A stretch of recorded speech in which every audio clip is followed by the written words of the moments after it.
is gonna pick one of the. Well, I was about to ask, which one do you want me to pick? Do you care? Does anyone care? We're doubling up on something. So, what would you like to double up on? Clerics. Whatever you're comfortable with, sir.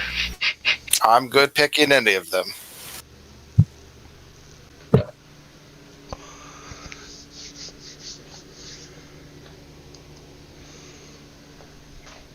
Do you have an opinion, Winterbutte?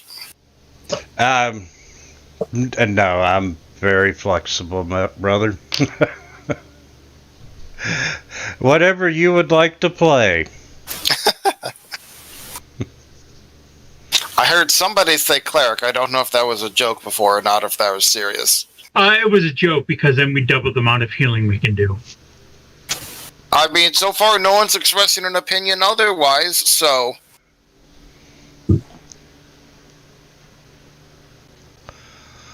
Listen, it is impossible to have too many clerics.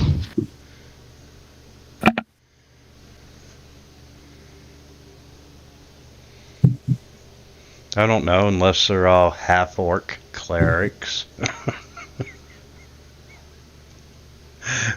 One of my games, they were creating the characters, and it's like, wow, we have a bunch of clerics in the party. Wait a minute, does everyone playing a damn cleric? Yes, half-orc cleric, and they all chose a different segment of cleric, and they were a highly effective party.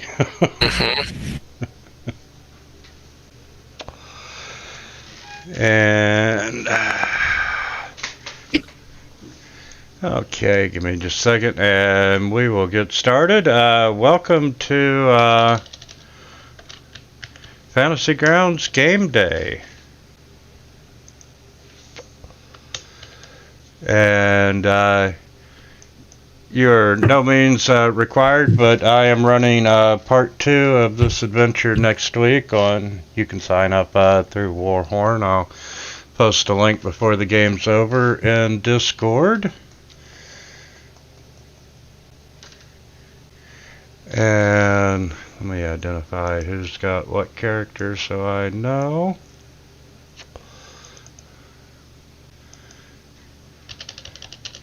And right, do I not have the ability to import a token or select a token? Like, there's literally no tokens available right now, and I can't seem to pick one.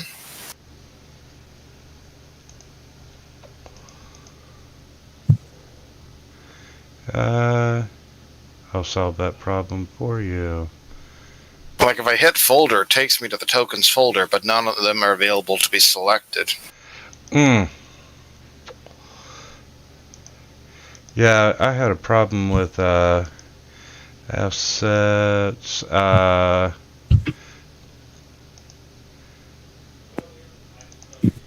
data.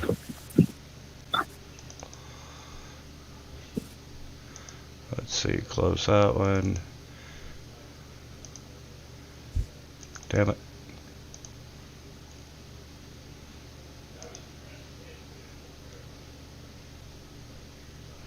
Pathfinder, beginner's box, there we go. And you're playing what, cleric? Do you have any particular preference? You're like really quiet right now. I'm sorry, do you have any particular preference? I'm just trying to find a picture, so no, not really.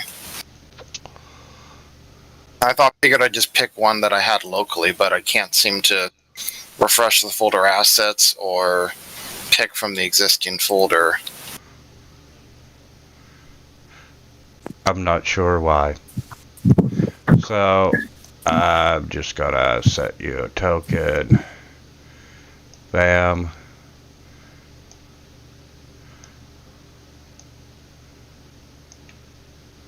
There we go. And well, maybe they should match. Huh. I have noticed at times, it seems like when you're dragging stuff out of the assets folder, Fantasy Grounds gets a little touchy and it'll swap as you drag over top another token. There you match. God, you're so demanding. I know, right? Okay. And everyone's added. Party sheet. And... Okay, Raceland, do you want to tell us a little bit about yourself? Yeah, sure. I have almost exclusively played D&D in the various editions therein from there. I am a scientist as my profession, biochemist and geneticist. I run a lab, so I do love me and my number crunching, which is why I've decided to migrate over to Pathfinder. This is my first Pathfinder 2nd Edition game. I have vague, wispy memories of playing 1st Edition Pathfinder in, I think, end of middle school, early high school. But, yeah, I think I accidentally smoked too much in college and forgot all those memories. But yeah, so first game. So I'm going to apologize ahead of time for every potential stupid question I'm going to ask you. And that's basically me. A problem. And Provost, would you like to tell us about yourself? Sure. I've been playing tabletop RPG since 2nd edition. First time playing Pathfinder 2. I've been playing a lot of Dungeon Crawl Classic recently. And usually DM, so I like playing once in a while too, so that's a nice change of pace for me. Absolutely. And let's see, we got a pretty good introduction from Galva. Sure, you want to say something about yourself? Sure. I've been playing tabletop games for roughly a decade, exclusively on fantasy grounds, starting with Pathfinder actually, no, technically I guess my first game was 3.5 with some random individual, but consistently with Wintermute, starting with Pathfinder, and then after a gap year and change, moving to 5th edition, which I tried my hand DMing with mixed results.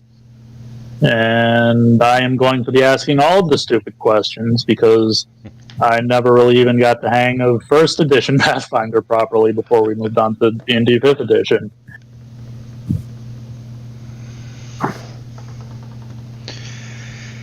And Volkov? Sure, I'm a software engineer in real life. Started playing Pathfinder 1 a few years ago, actually quite a bit with Wintermute. Switched to 2 when it came out. And I don't think I've ever actually played Pathfinder 2 as a player, so I've been looking forward to this. Yeah, cool. Yeah, sure. You and Volkov, 8 years ago, we were probably sitting right here.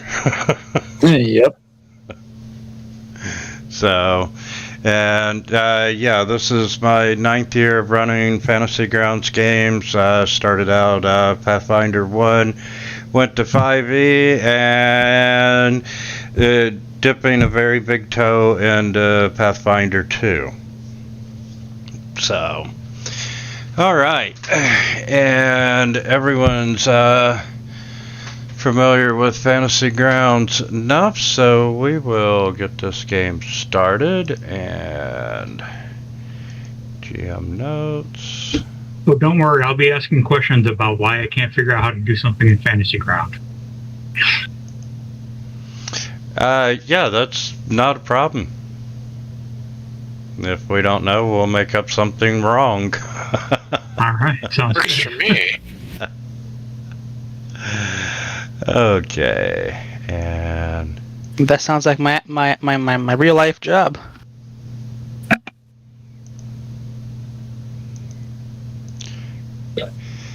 And before we get started, just because if you look up in the top of the chat window in the center, you'll see a white triangle and a red circle and a white X on a red stop sign. Those are the safe gaming buttons, and if you click the triangle, it lets everyone at the table know anonymously that the scene is getting uncomfortable and that we need to take a pause and consider everyone at the table. If something does go too far, just double click the red X and it'll let everyone know in the chat, at which point we'll take 5 minutes and then come back and regroup.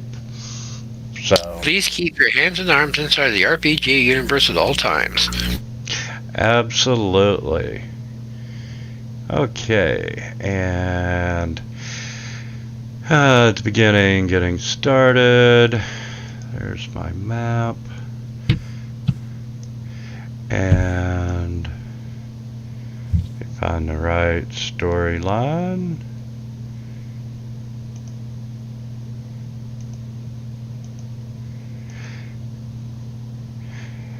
Okay, so yes,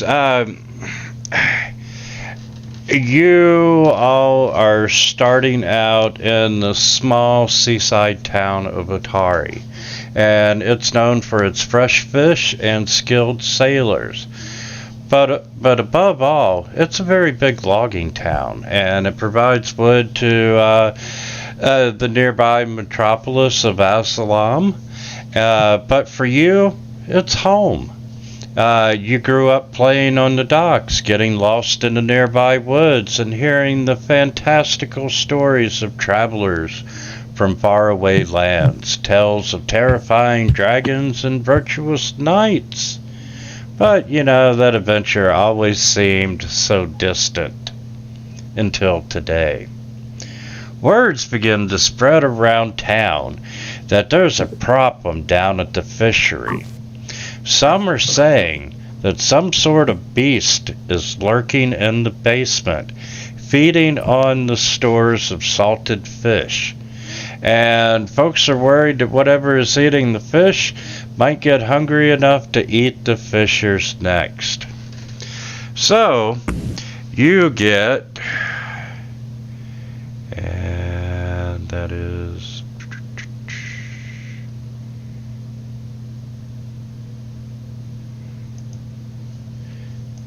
and you get a letter from Tamily Tanderveil, and she's the owner of the fishery.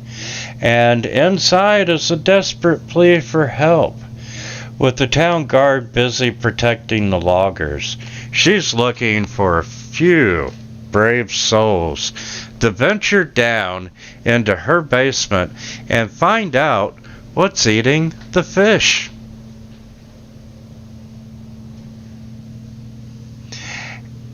And do you have the courage to face the menace under Otari?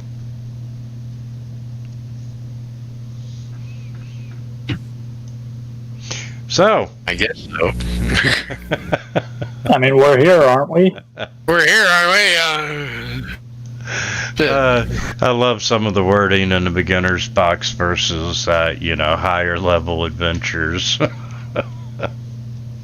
So, you meet with her, and that's the one right before the Hungry Rats, and,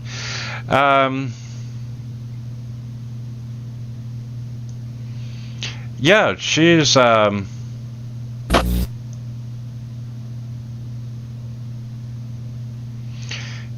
she leads you down to the stairwell that leads to the basement. And I've got a map coming at you. Oh no!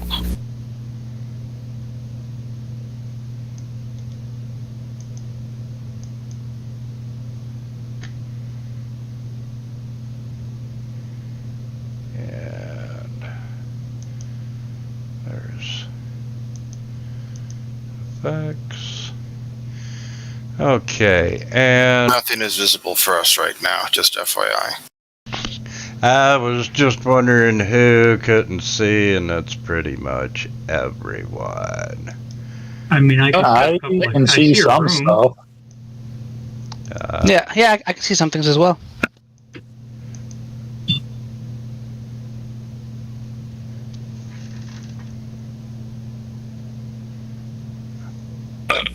Oh, it may be because I didn't put you on the map. That might do it. Yeah, now you can. Just because my legs are shorter than these, tall folks, doesn't mean I should be left out. It's disrespectful to Torag.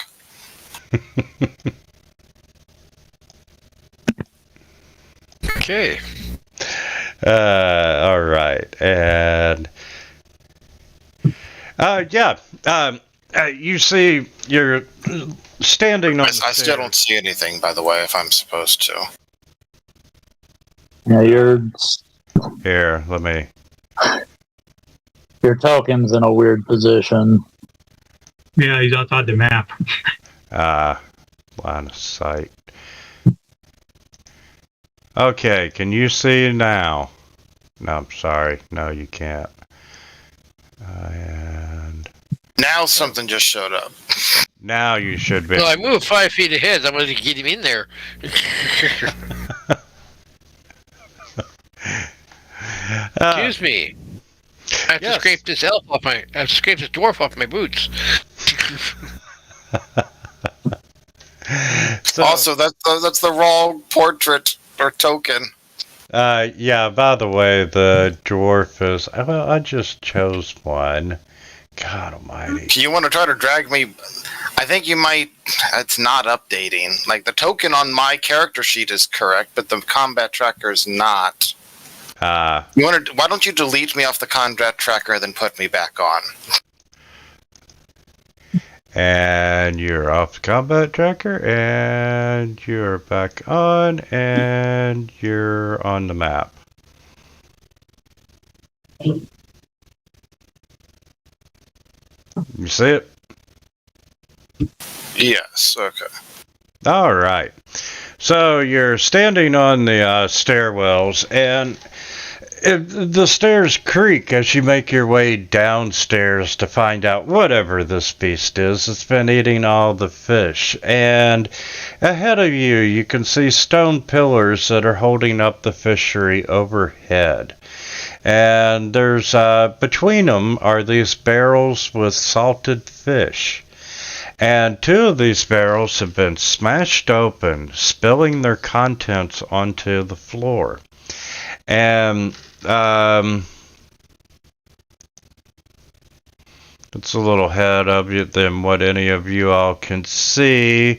But in the east wall is a large hole that opens up into the darkness.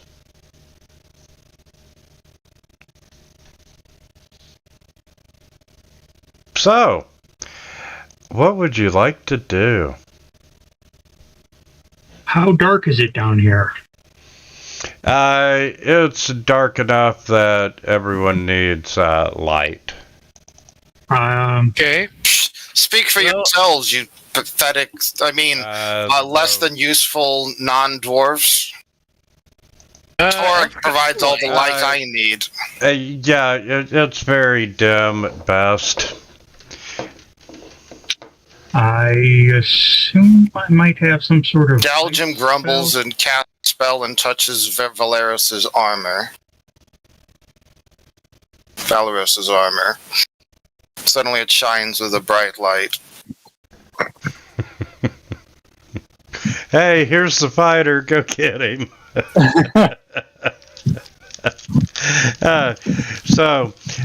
As you all make your way around the room and so forth, as you get near the hole in the wall that you can tell shouldn't be there, something has broken I'm in through. the wrong area.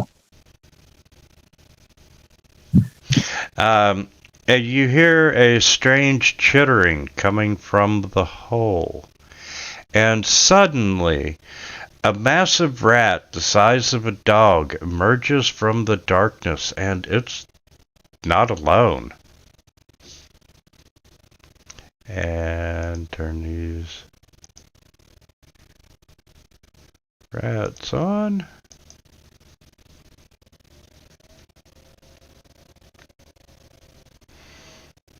And yeah, they rush towards you, their teeth are snapping, and would everyone like to roll for initiative?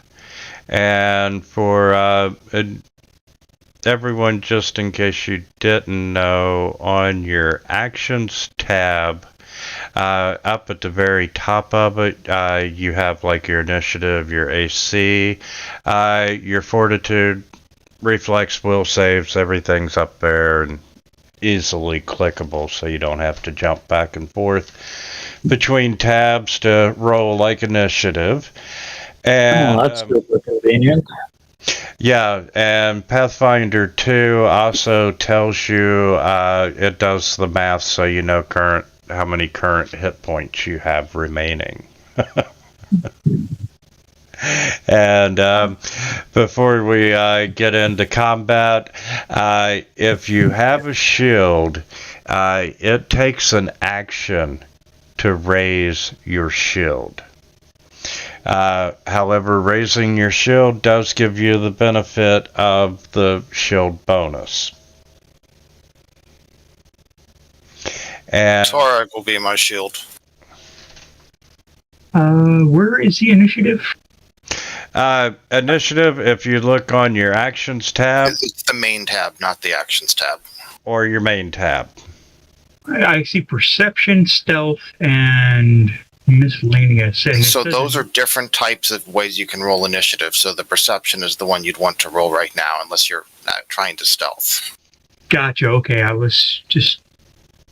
Basically, you can, if you're like hiding, you could roll stealth. If you're trying to bluff someone into dropping their guard, you could roll bluff. If you're just reacting to things, it's generally perception. But you could use different rolls for initiatives at various points. Ah, okay. I wasn't aware of that.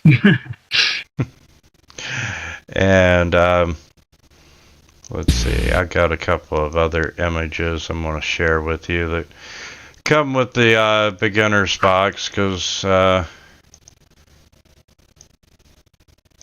everyone's new to Pathfinder.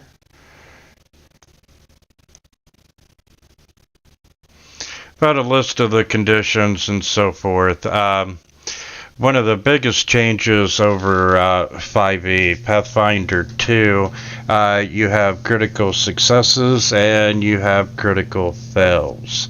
A success is if you meet or beat the DC. For example, if you're rolling to attack someone and you need a 16 and you rolled a 16, that is a hit. A critical success is if you exceed that DC by 10 or more. The critical failure means, hey, you failed that DC by 10 or more. Some things that you do on a critical failure do have an action, like if you're disarming a trap and you get a critical failure, that trap can go off. Nice little things like that.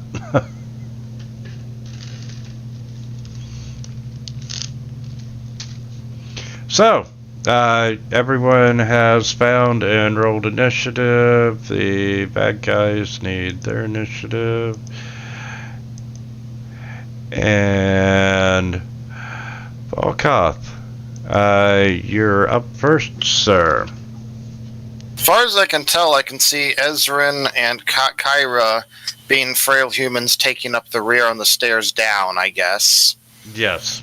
And then I don't even see Valeros or the elf who's gone into hiding. All I can see are two rats to the upper right of me. Yes, welcome to line of sight.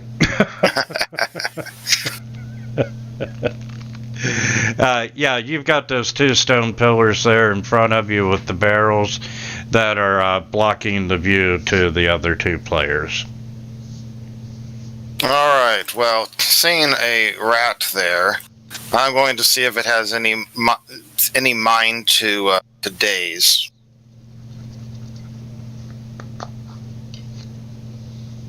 And jolted with a mental blast. It's looking badly wounded. And I will... Oh, you don't... Movement locked, okay. Yeah, tokens are now locked. Then I will try to move over there.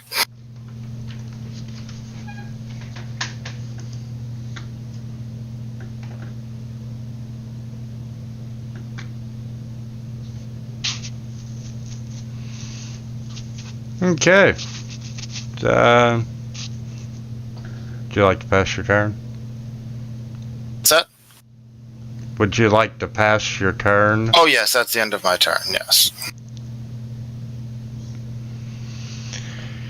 Okay, giant rat. And, sure, I know you don't know. Every combat round, you get 3 actions. You can move, attack, move. You can move, attack. You can move. On your actions tab, if you look at your attacks 1, 2, 3, you take a penalty for the second attack and an even greater penalty for the third attack. That sounds familiar to first edition. I'm just kind of surprised that I'm starting with 3 attacks at level 1.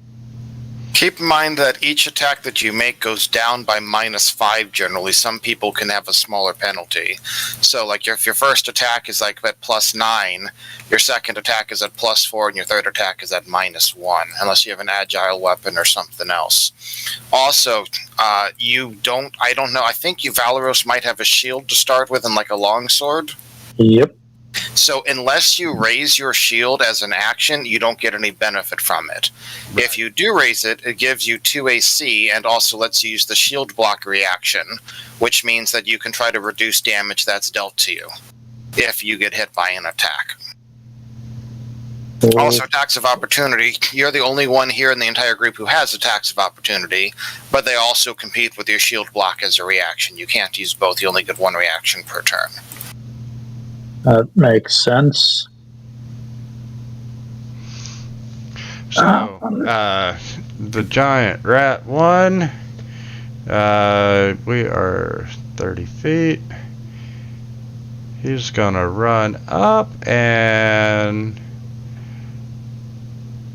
we are going to attack Valeros.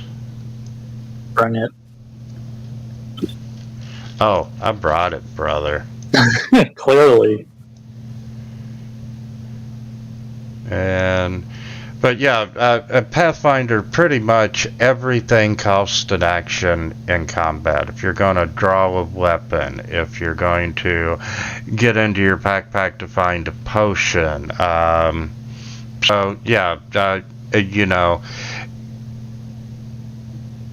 as an example, you could, let me get this second attack in. I got this, that's damage.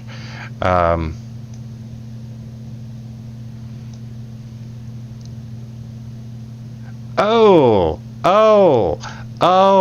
I am so sorry. Not really. I don't really Man, think you are. right off the bat, man. I just got here.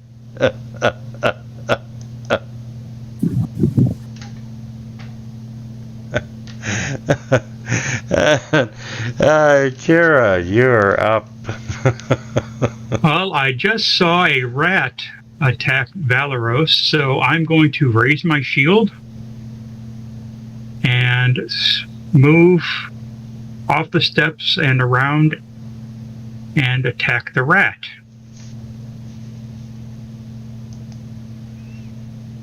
And then that allows you to see the other 3 down the hall. Aha!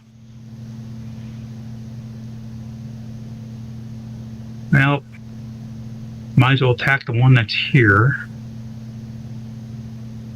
I'm just trying to see where my weapons are.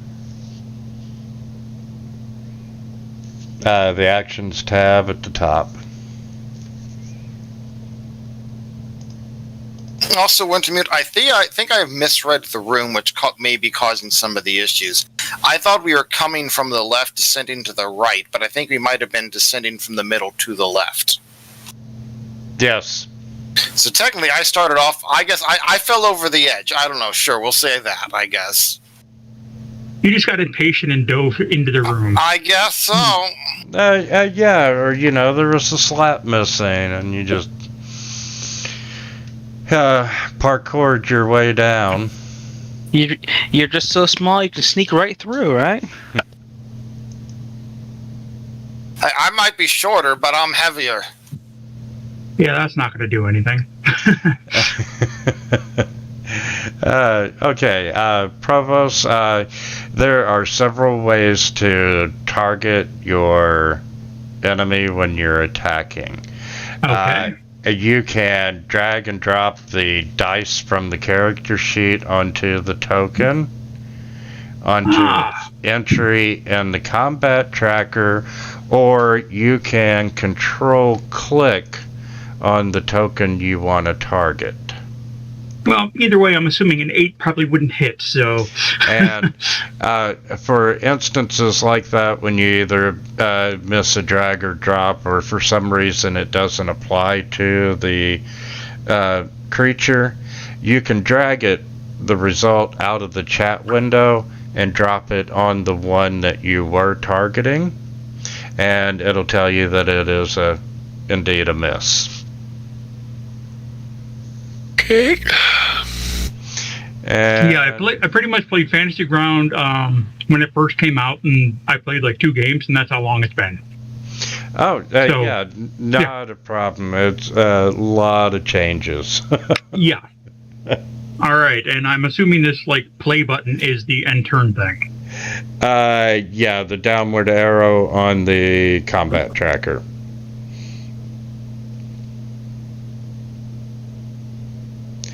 The combat tracker, right hand side. Gotcha. Yeah, you found it. I had to pull out the combat tracker. All right.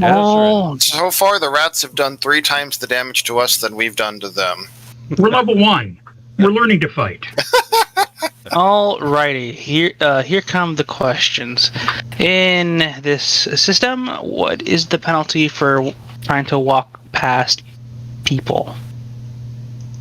There is no penalty for friendlies, and Pathfinder 2 does allow you to tumble or attempt to tumble through an enemy square. Yeah. Or don't forget, you can always just try to go around them unless you're fully blocked.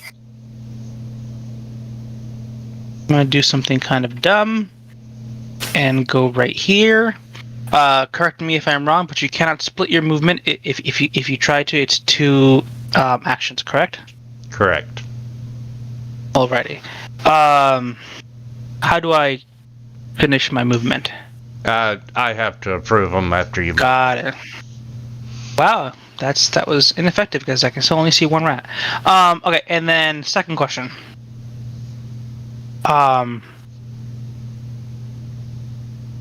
Never mind. That is not a second question.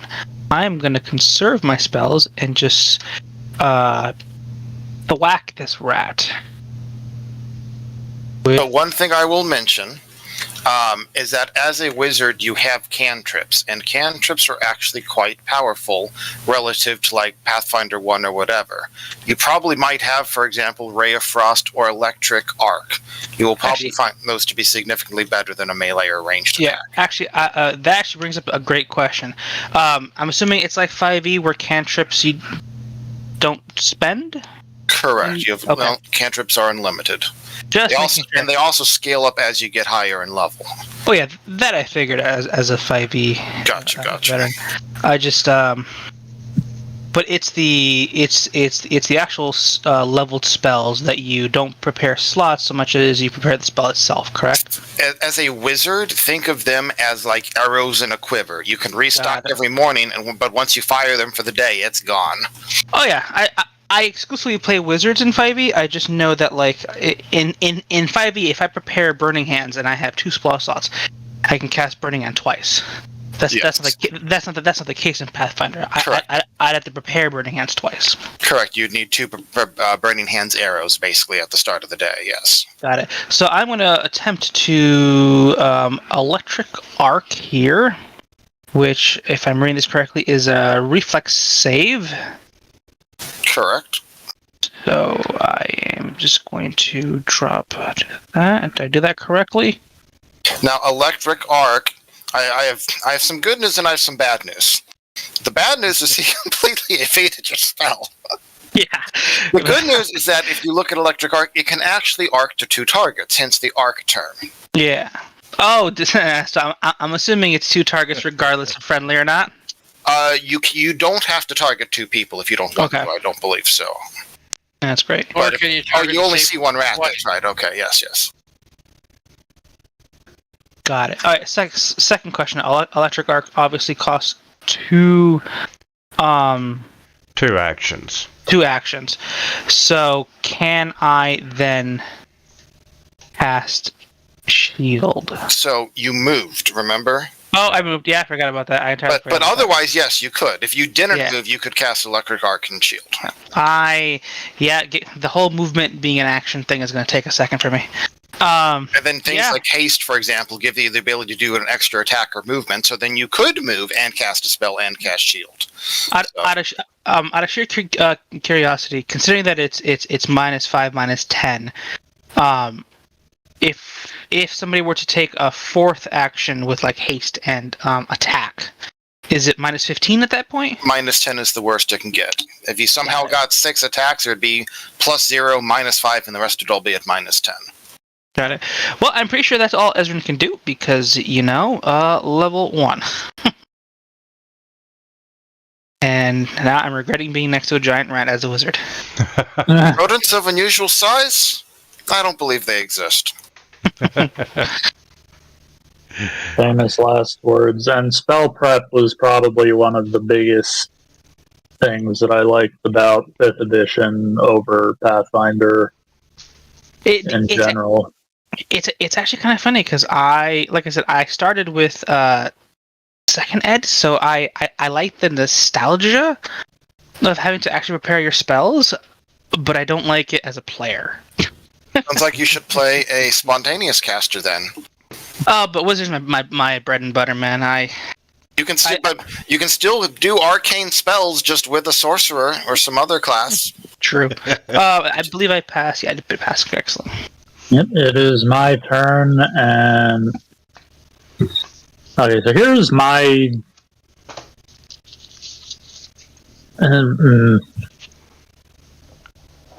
okay, so raising a shield is an action, and I can raise my shield and then still attack and whatnot. You could raise your shield and move and attack, or raise your shield and attack twice, or raise your shield and do a 2-action thing if you have something like that. All are options. All right. Yeah, if you look on your actions tab, you've got the little arrow icons, I guess, listed beside everything. If there's just 1, it's a single action. If there's 2, it's a double. 3, it's 3 action. What is the swooping back arrow? Where can you get? Where is it? Where do you see that? Probably a reaction, but I want to be sure. So it's under shield, for example. Shield costs an action, and then in parentheses it says or. It's a reaction. Got it. So basically, it casts 1 action to cast it. Once it's cast, as a reaction, you can try to block 1 attack. But if you do so, if you read the text, basically once you block it, it disrupts the magic and you can't use it for a minute or so.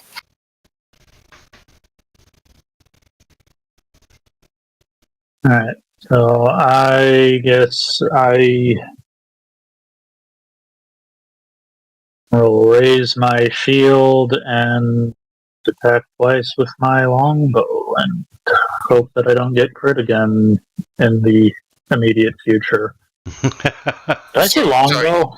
Yeah, I was confused for a second. I'm like, how are we using a longbow and a shield here? I'm sorry, I meant long sword. Okay, that makes a lot more sense.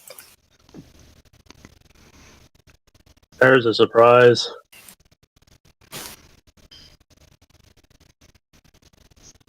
solid blow. Better.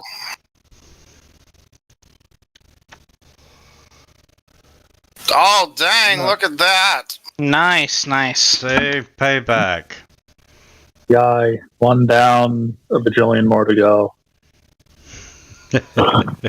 When you mean ignore this here, I'm just trying to test something. Oh, not a problem at all. Oh, wait. No, hang on. Ignore. I didn't even realize it's still targeting. I couldn't even see that, so definitely ignore that. But it's already... why did it... I just took him off the combat tracker. Why did it target? It doesn't... That's weird. I was just testing the weapon. And giant rat 4. And he's got 30 feet. Ooh. Yeah. Okay, that's gonna be his first action. His second action will be another movement. And his third action will be... Oh no. No, I'm good, thank you. Sorry. At least it was Ouch. crit, and he has no more attacks this round, so, minimal damage. Dang. Hey, you know, it's two points of damage is practically a mortal wound for a wizard in any edition. I mean, you only have 1d4 hit points, right? So... Oh my god, that brings back. By the way, I posted a video. It's near the end of the video. The whole video is worth watching if you're curious, but the section I linked specifically, like the 10 seconds, is very applicable to the game here tonight based on what's happened. And the rogue got lucky. And, they both got lucky. And I'm trying to kill a rat. Trying to get around to it. number 7's gonna... Oh, so, Sheer, if you look at your abilities, do you have the ability Reactive Shield? Yes, I do, but my shield should already be up. Oh, yeah, it is. But what that ability lets you do is that rather than raise it as an action on your turn, you can raise it as a reaction when somebody attacks you and hits you. The only catch is that if you spend your reaction on doing that, you can't spend your reaction blocking damage, right? So often, like you said, you'll want to raise it because then you can actually block with it. Okay, I got one attack in against Kira. What's going on over there? I can't see over these damn casks. I'm getting my ass kicked. And Maricel, you are up. Okay, here we go. I am going to try to stick him with my rapier. Alright, so to lock target is Control T or Control right click? Control click. Control left click. Are you familiar with how sneak attack works? Yes. Unfortunately, it also means that I'm going to have to get out around player character, go through a rat to get to another rat. Gotcha. I can't see anything that's going on up there. Because I think like in 5e, you don't actually have to be opposite. You just have to like have two people attacking the same person or something. I think in order for me to get flat-footed on the said rat, I have to be in a position that basically puts him opposite in a bad side, position. yeah. And Okay. Yes, go ahead. No, go ahead. All right, so let's stick him. That's a new technical term, sticky in them. Whatever. That might be a crit. And you're going after 12, and yeah, that is a crit. So that is he should actually target the rat and roll it because of the rapier is. Oh, they had. Well, the rapier is particularly dangerous when it crits because it does bonus damage. In other words, the rat is dead. Control click rat 12 again. Control. Click rat 12. No. Apparently not. Left click, right click, nothing. He turned dark. If you've done it correctly, there should be an arrow going from you to them. Yeah. You've selected your own character first. Like left-clicked on your own character, then control left-click on the rat. Control left click on rat. Nope. Let's try that again. Left click on character. Control left click on rat. If you're having issues with that, you can also just hold down control and drag the damage and drop it on the rat while holding the shift was what it would be. Sorry, shift. Shift now. Okay. Hold down shift, drag the dice on the rat there. Yes, a giant rat 12. It should detect it was crit because the GM dice. Right. Okay. Here we go. Did that do it? It didn't, but it turned out not to matter. Yeah. You Okay. got 2 dice rolls in, so. Okay. All right. And Okay. So that takes care of that rat. That was your first attack. So Right. you have 2 actions left. Okay. Now. Control left click. Nothing. Okay. I am going to throw a dagger because I know that she's a big dagger tosser. Okay. Here we go. I think I got it locked in. Is the rat close enough? Like, what's the range on daggers? 10 feet, I think? Easy. I know. I know within range. There's the fun. I got it. I got him. I got him targeted. Yeah, you got him targeted. All right. Woo! All right. I missed him. He dodged. Damn rat. Okay, and I think that's going to be it. One. You technically have 1 action left, correct? Well, I don't know if drawing the dagger was an action. So I was assuming, based on what you said, you had a rapier in one hand and a dagger in the other at the start of combat. That would make perfect sense. All right, Yeah. let's try it one more time then. Well, you That's threw the it. dagger, so you don't have another dagger to throw. Oh, that's right. I don't. Okay. Whoops. All right. Then I guess that's it for me then. But you could, Either way, you rolled a 22. That would have hit with your rapier. So. does he not have a rat in range, though? I think no, he it's a doesn't have a problem. rat in range. You're No, I correct. do not. Okay. So you can just chill there if you want and move next round, or you can move up now, depends upon how bold you're feeling. Just get around people. Okay, I will move, and I have to hit a button, or not. Yeah. Once as you move your token, it'll lay out your path, and Yep. then I have to approve your move when tokens are locked. Okay. Some of these little And, things I forget, because there's 15 different versions of Foundry running around. not a problem. And Balkov, you are up. Here's some huffing and puffing coming from the other side. I'm a natural sprint over short distances, emphasis on short. That's 1 action right there.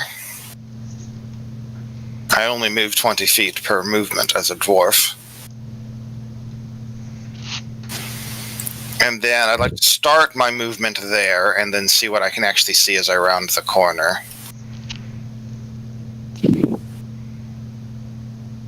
Okay, so then I will finish my movement over there. And I will try to swing out with the blessings of Torag at this rat. And nearly conk Mary on the head.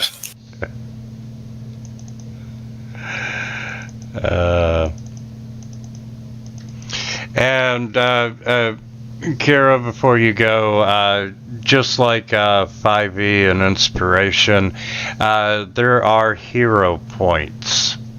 And for the beginner box, you get a hero point for every hour of game time. So you are starting out with 1, and you can reuse it to make re-roll different things.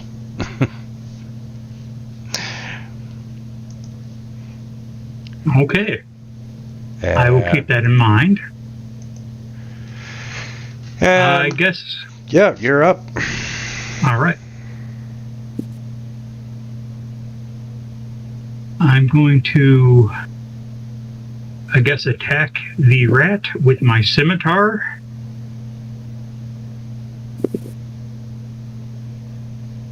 And it's a hit.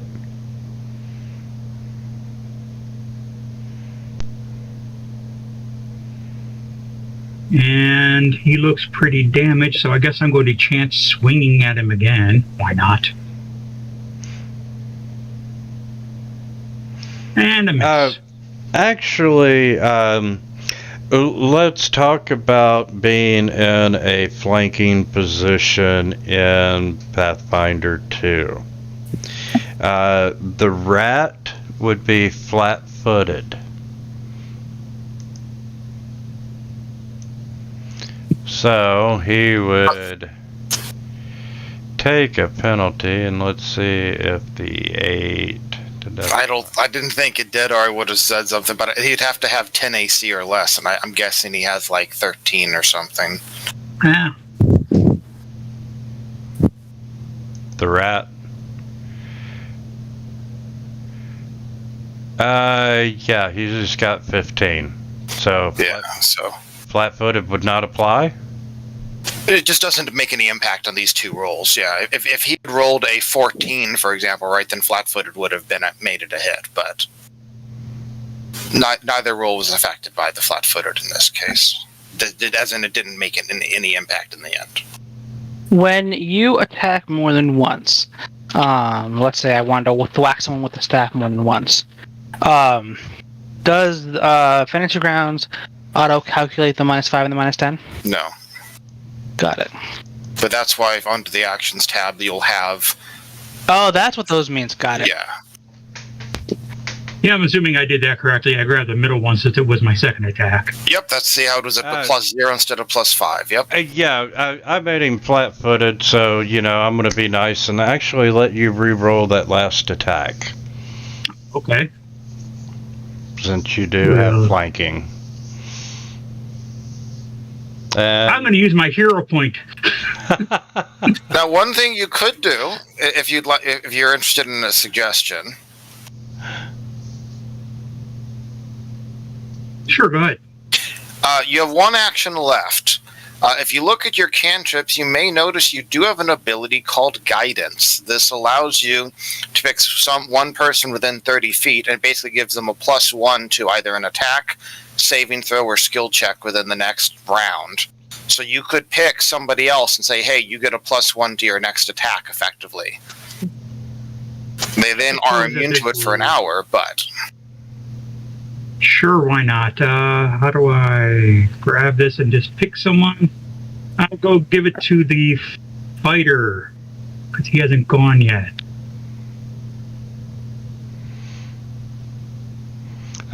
Yeah, from your actions tab, down at the bottom where it says mode and display, what are you currently on? I am on combat. Okay. What about display, though? Displays his actions. So he's in the right spot. Just click the little bluish running man icon and drag and drop it on the rat, or you have it. Yeah, you have yourself. There you go. Yeah, sorry. On sheer, not the rat. I'm not going to give him a bonus, man. Yeah, let's not give it to the rat, please. This isn't hard enough. Hold on. Okay, let's see. There's no opportunity of attack in this game. So I am going to... Oops, sorry. Ignore that. Just going to step here just to get a better vantage point. Oh, there's no other rats, and I can't even see the rat behind me. Wow, that was a poor choice. But it is what it is. And I am just going to go ahead and do. Just gotta.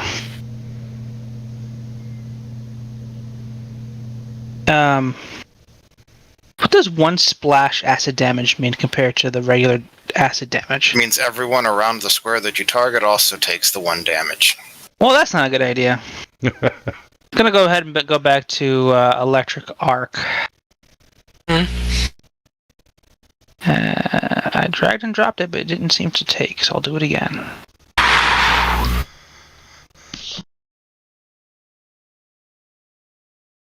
Why is this not working? Huh. Okay. Okay, and 1 second. A quick question: are we playing the updated rules, or are we playing the original? the original. Okay. There we go. What's the difference? Mostly it's the same. There's a few things that are different. All right, so I'm assuming it means that he failed, correct?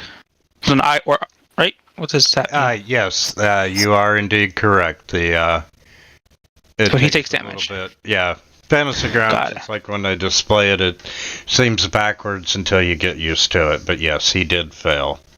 Got it. And then, yeah, just going to shock him for a lay.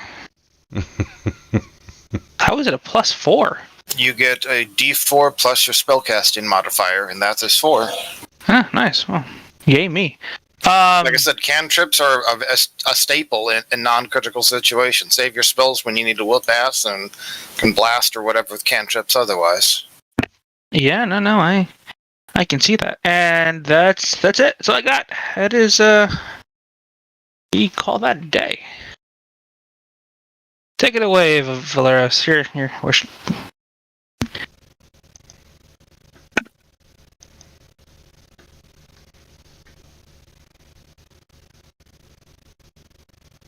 And if you're talking, we can't hear you. I'm gonna step up and take 2 swings.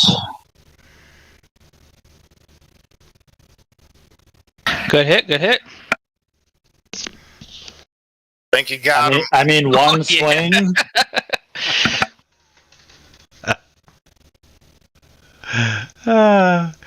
Well, that wasn't too terribly bad. And I guess I'll just come back this way and rejoin everybody.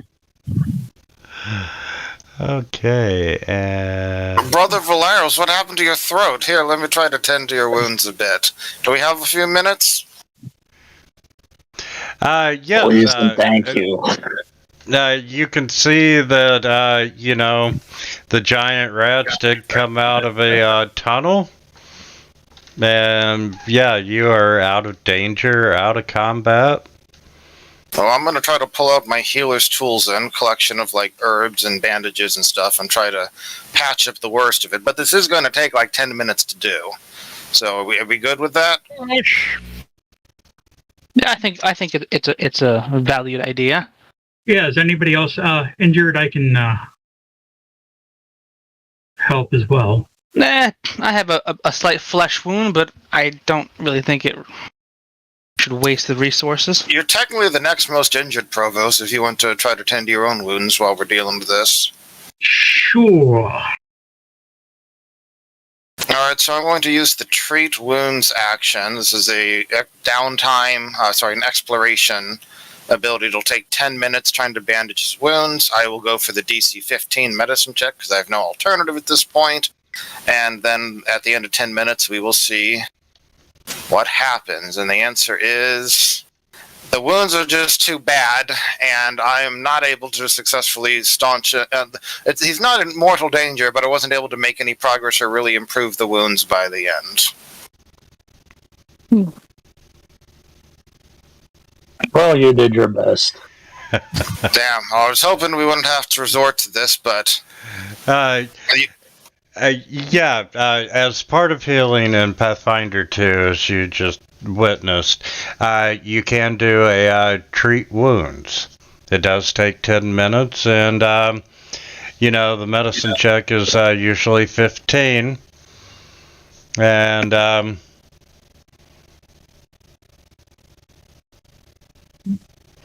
if you happen to be an expert in medicine, you can attempt a DC 20 to get back 10 hit points, and it increases per. Now the treat wounds, is that something that's like a class specific thing or a feat that you pick up? Anyone can do it if they have healer's tools and they are trained in medicine. Got it. So you have to have the tools and you have to be trained in that skill. Right. Now, and if you get really trained in the skill, you can pick up additional ones to let you treat multiple people or treat them more quickly. So ultimately, you generally want to have like a person who's specialized in it rather than everyone being mediocre at it, because the person specialized can treat a lot of people, like a ward medic. But in this case, the luck was against me, and I was not able to make any progress. But unfortunately, Provost, for example, you were trying to treat yourself, and you did succeed. So you can roll a 2d8 and heal yourself for that amount. But Valeros there's nothing we can do for him for another hour, basically. Well, you are still wounded, Provost. It was a practice healing. All right, since I don't think we want to wait around here for an hour, I'm going to expend some of my magic that I was trying to avoid. Well, hold on. I was just say, can I give somebody a minor elixir of life? Well, yes, you can.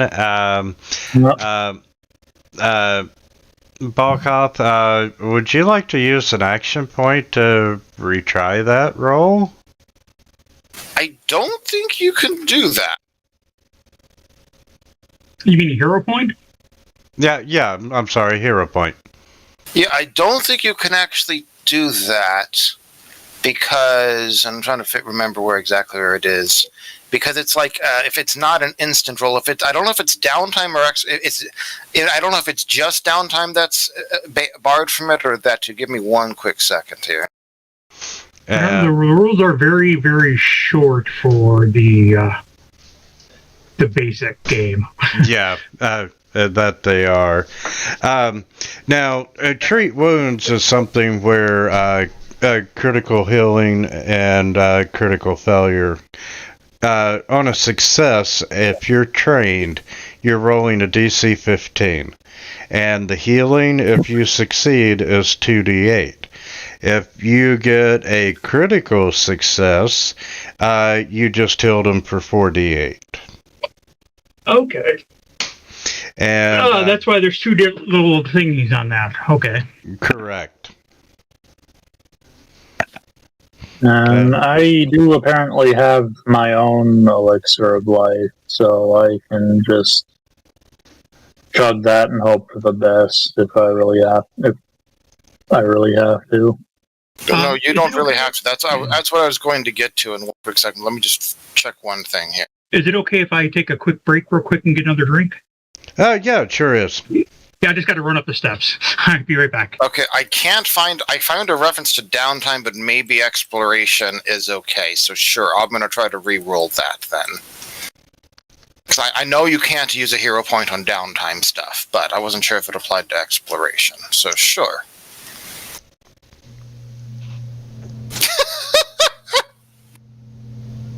Well, the second time is I'm like, oh shit, this is not good. And I try to patch up Valeros more. And I accidentally, have a bandages, and I accidentally clamp it over it. It's like I rip one off, accidentally starts bleeding out. He takes 7 damage.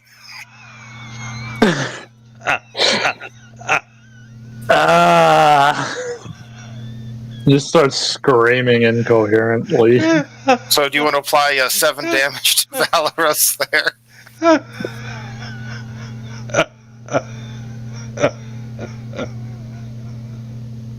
Oh my god. So My Torag, this is not my day. And I'll actually finally use the magic I've been trying to avoid. And Valeros, looks significantly better, but still some wounds. Oh my god. I'm sorry, I'm still used to this bandaging due to this bandaging thing. Oh, that was great.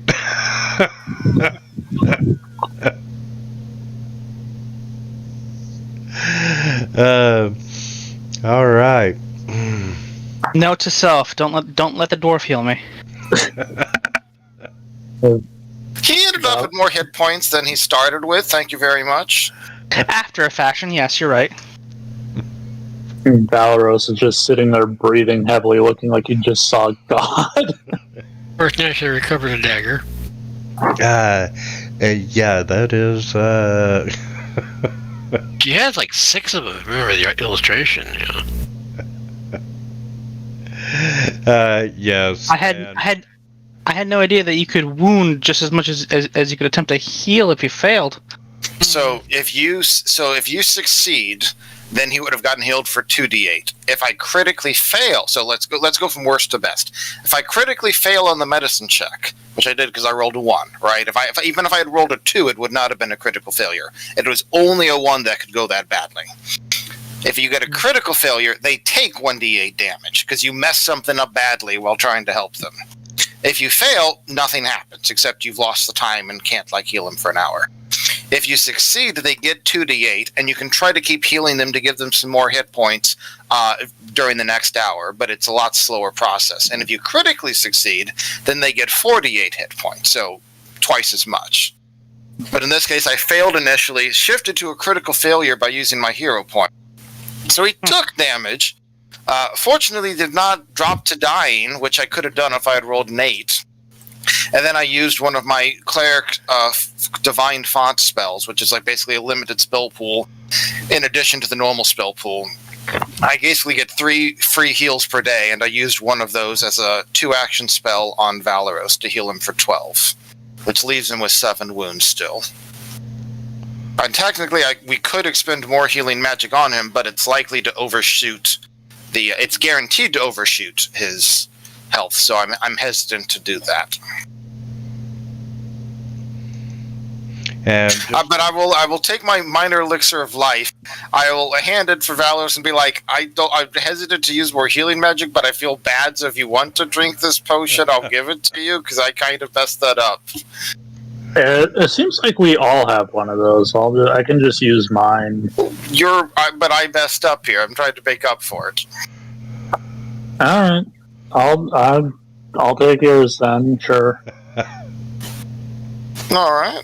I'll just click the button for mine and just not tag it as used.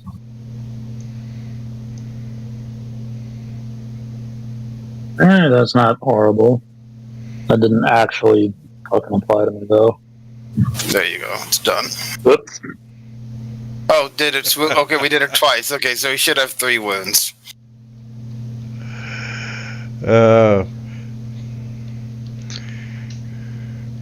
And I guess it would help. All right, I'm back. Sorry about that. You missed all the action. Valor's nearly died. It happens every time. You start off as the Fellowship, and you end up like a Monty Python skit.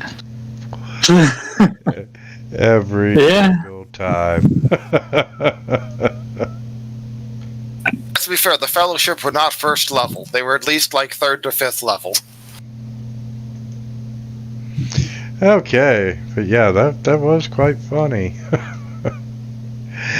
Okay, so yeah, you have the tunnel, the hole in the wall, leading to a cavern that you can see. Honestly, I'm confident this was all of them. Let's go home. I don't think so. That's a very big hole. Well, I guess really the only choice now is who's first? The guy with the shield and armor. Yeah, and we are talking about massive quantities of fish that have gone. Yeah. 3 rats would have eaten. Well, those were pretty massive rats. Yeah, but not enough to eat enough fish that... Are you saying there are bigger rats? No, well, maybe. Or there may be more rats, but... yeah, 4 rats couldn't eat the amount of fish that is missing. On the ground, are there feet print for the rats? Like, do we see tracks coming in and anything other than rat tracks? Really, the rats are responsible for the current barrels, so you're not seeing. All you're seeing is just fresh rat tracks, and they've been back and forth, so you're not seeing any additional creature tracks. So Say. so we might go as far as to call them rat bastards. Absolutely. And you squeeze through the hole and you find yourself in a cavern that seems to stretch endlessly. And up ahead, you can see that the passageway ends in a cliff that plunges sharply into the darkness.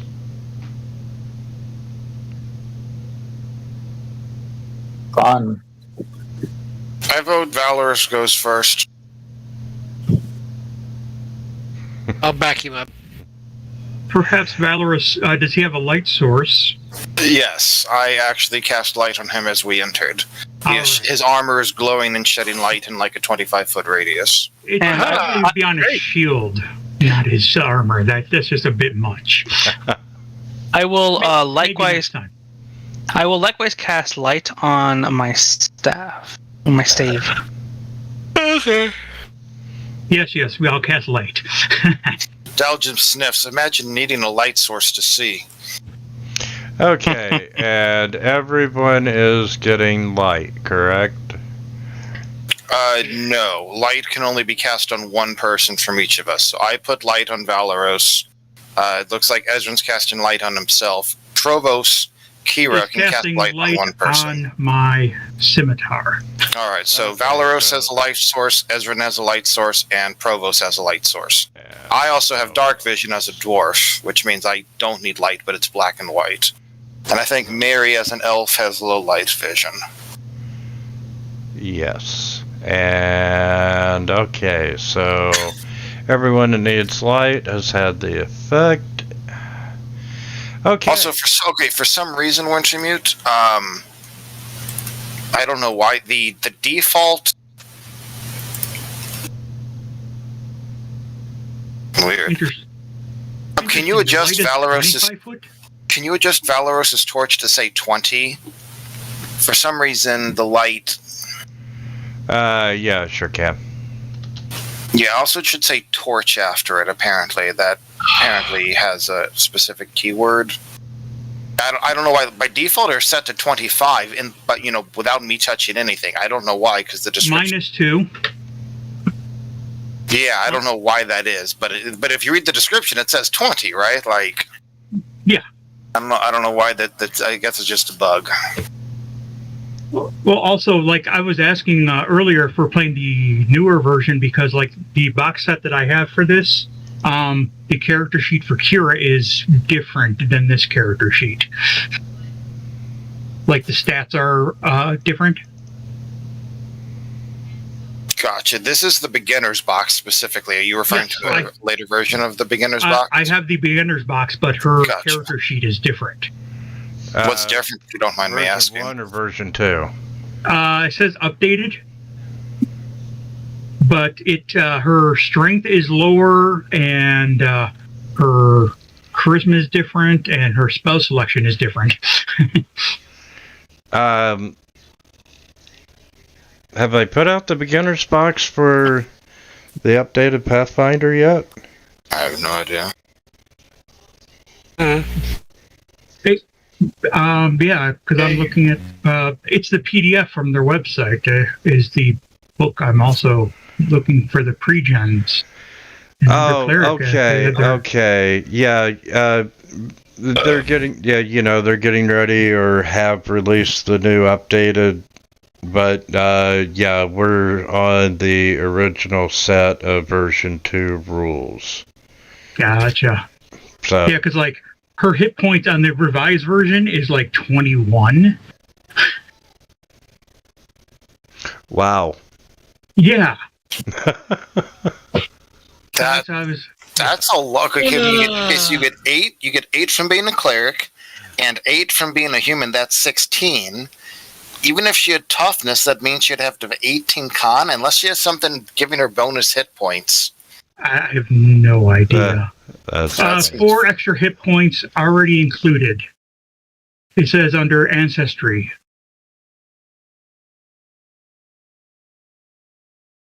And some sort of heritage under warden or something like that. I don't know if that makes sense. I don't know. okay. Every room in the beginner's box is designed to teach a concept behind Pathfinder. And welcome to skill checks, gentlemen. Okay. You can fly across, you can climb down, you can use a rope, but it requires a roll. So, is this a ledge dropping down below us? Is this like a mini canyon within here? Can you repeat what exactly this is? Yes, it's a big ravine. Like how deep? It is.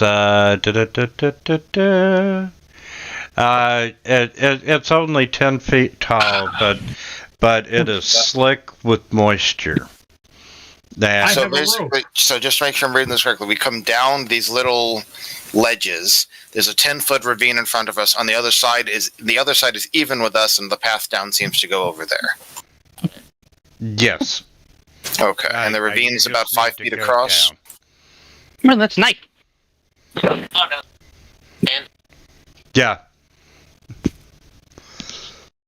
Is there a place to tie off to so I can just use this rope to help us climb down? And Wintermute, how far across is the ravine? It looks like 5 feet, basically. I'm sorry. It is a cliff face going down. Yes. 10-foot drop. Yeah. So basically, we just need to figure out how to get down 10 feet successfully. Correct. Yes. Okay. And if you climb it, I need an acrobatics.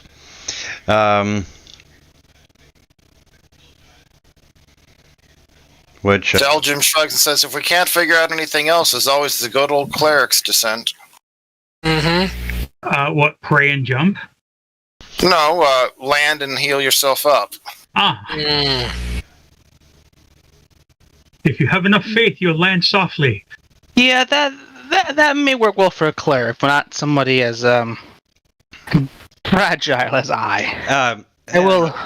Never works out as what you like to think it is. If you are going to roll in athletics and climb down, let me give you an example. The DC for climbing would be 15 in this instance. If you get a critical success, you made it perfectly. If it's a success, you climb down 5 feet. If it's a failure, you make no progress at all. But if it's a critical failure, you fall to the ground and take damage.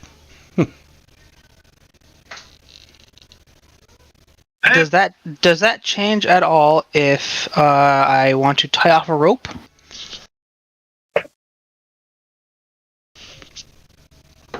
Yes, with a rope, the rope lowers the athletics check down to 10. Well, I have a nice bundle of rope. It's about 50 feet. Is there something I can tie this off to around me? Delgin points at Valorous. Yeah, with 50 foot of rope, you'd be able to run it up back down the passageway and tie it off to one of the stone columns. Do we want to be able to take the rope with us, though, or are you leaving it behind? I'll leave it behind. I've got another 50 feet of rope if we need it later. Excellent. Yeah. And as far as you know, this is the way in, so it's probably the way out. In that case, I will hike up my robes and attempt to descend on the rope, and that was an athletics check you said, or acrobatics? Athletics, please. Oh, thank God, because I got nothing. Well, do you have luck? You do. Yes, you managed to scale down safely. Pardon me? Dang it. Let's see how well this climb goes. Not bad. How we do it? So far, 2 for 2. Daljum will try his luck.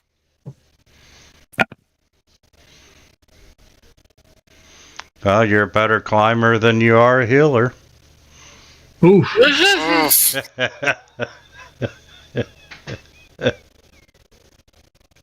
I will follow down the rope.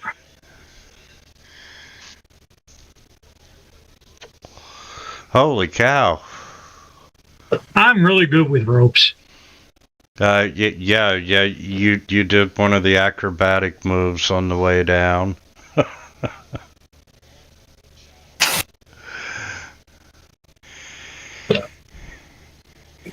And Marcel? Okay, just the old athletics thing here. Let's do that. And Right down the rope. And yeah, you managed to get down the rope. So you're on the ground there with everyone else. And let's see.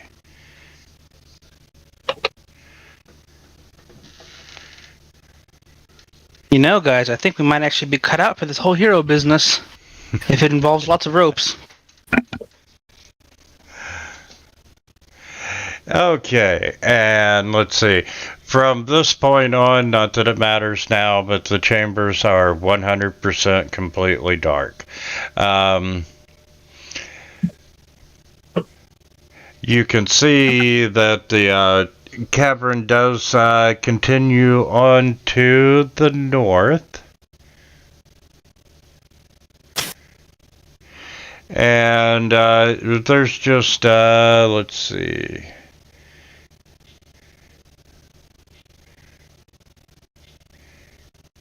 Drop into the darkness. Yeah, that's just fungus and so forth growing on the wall that's not trying to kill you.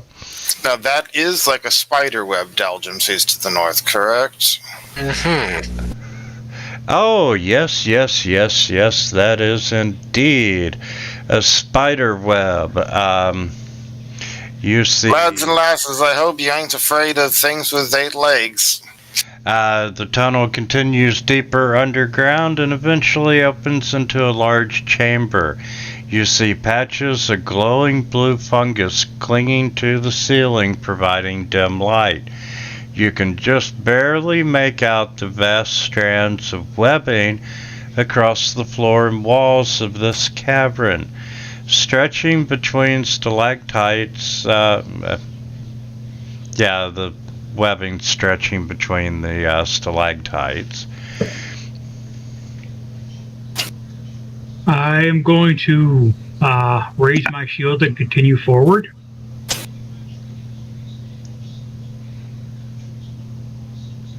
Yes, not a problem. And just make sure that everyone is aware. When you do raise your shield on your turn, at the start of your next turn, you automatically drop your shield.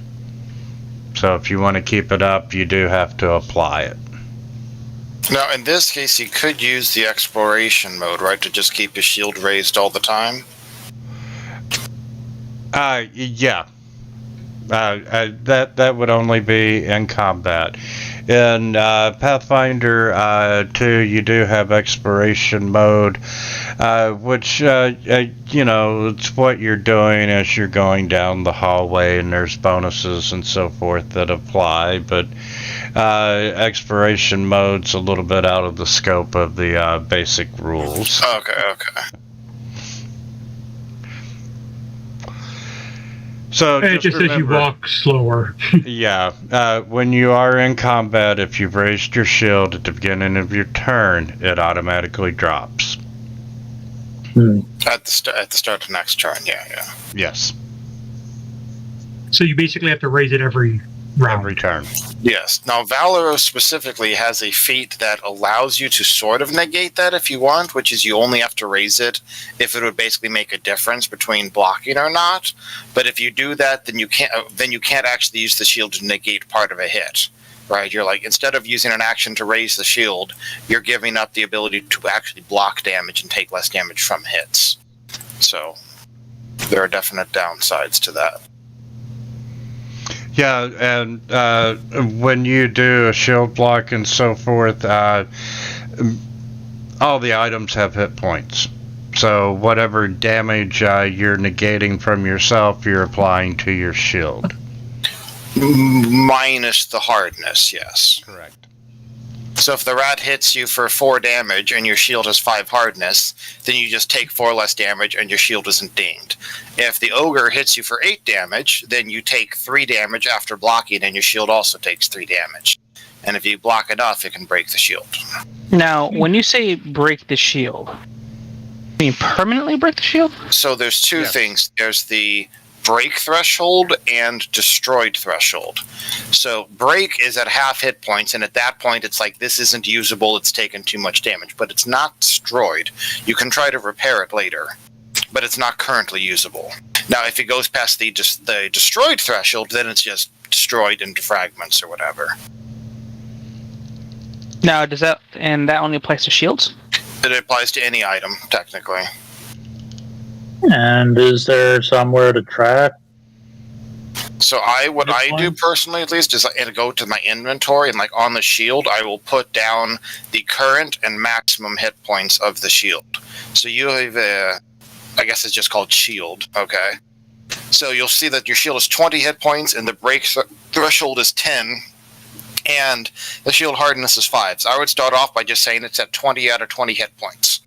And then anytime the shield takes damage, reduce its hit point there. And if it ever gets to 10 or less, then it's no longer usable, but it's not destroyed and you could try to repair it. Or somebody else could, for example. Alright. So basically the shield lasts a lot longer when you block smaller hits. And can get destroyed or broken really quickly if you try to block huge hits or crits. Hence, upgrading your shield. But yeah, we'll cover all that when someone takes a shield hit. But yeah, you can see a lot of spider webs in your immediate future, and if you touch a spider web, it is considered difficult terrain. So every square does cost you an extra 5 feet of movement. Do spiders eat fish? Well, yes, but not dead ones.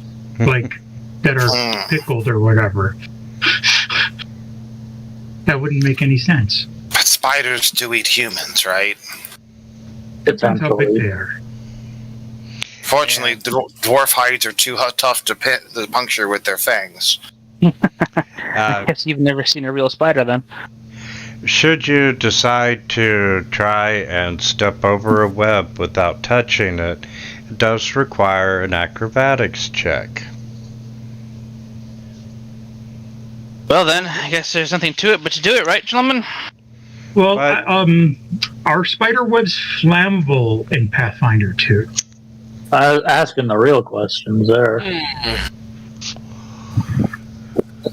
Like, say I cast, I don't know, Burning Hands.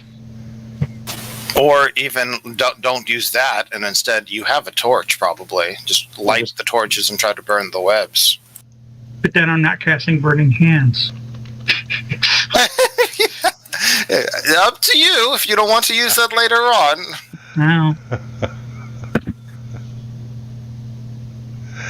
Oh, by the way, Okay. Winchmute, are you able to advance? I mean, I assume it's been at least like 20 minutes since the last fight at this point, right? Yeah. Like 10 minutes to heal up, then we moved on, dealt with the ravine. So are you able to advance time by 20 minutes? This matters because it's tracking the guidance immunity and the medicine immunity. Oh. Oh, that's pretty cool.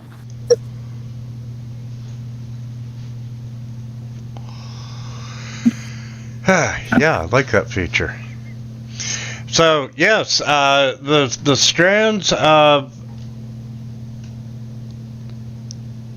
the spider web are flammable. This is talking about the web spell. So any fire can set them alight and burn away 1 5-foot square in 1 round. All creatures within the flaming web take 2d4 of fire damage. So we burning these webs then? Yes. Yeah. Sure. Dalgem will light After up. you. I assume like Dalgem and Valos like pick their way down and they'll each light up a torch basically. That works for me. Is there anything I have to do to tell it that I'm carrying a torch and I guess I have to put away my shield? And since you're just lighting it, we don't have to worry about it. Okay. I will just make sure I don't have the little button marked with shield up then. Yeah, we're not in combat, and you know it's gonna be clumsy doing it with the shield, but you do it anyway. So, okay. Yeah, and you all walk down, and if you'll place your tokens near where you're burning the spider webs. Everywhere. The whole thing, burn it all down. Well, I'm going to kind of be proactive here a little bit, and I'm going to assume something's going to come out of all this. And I'm going to have a short bow ready. Good. Oh, a wizard's Is there going to be flaming spiders? Is that what's going to come out of this? I have no idea what's going to come out of this officially or unofficially. Yeah, no comment. All right. Anyway, but the idea is spiders burning. Something's going to get pissed. All right. So I'm just being prepared. I'm just making sure we don't have spider webs in our way if we have to retreat from something. All right, Okay. Dalgem lights the section next to him on fire. Can I get you all to roll initiative, please?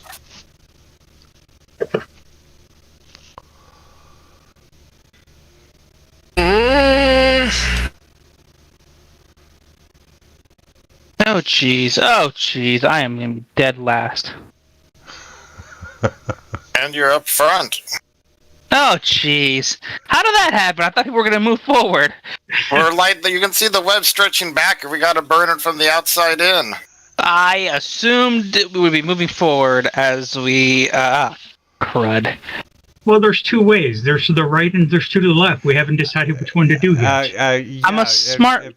If y'all would like to move up an additional 5 feet as you're lighting the web. No, I will live with my choices. I don't know about live. I will. Yeah.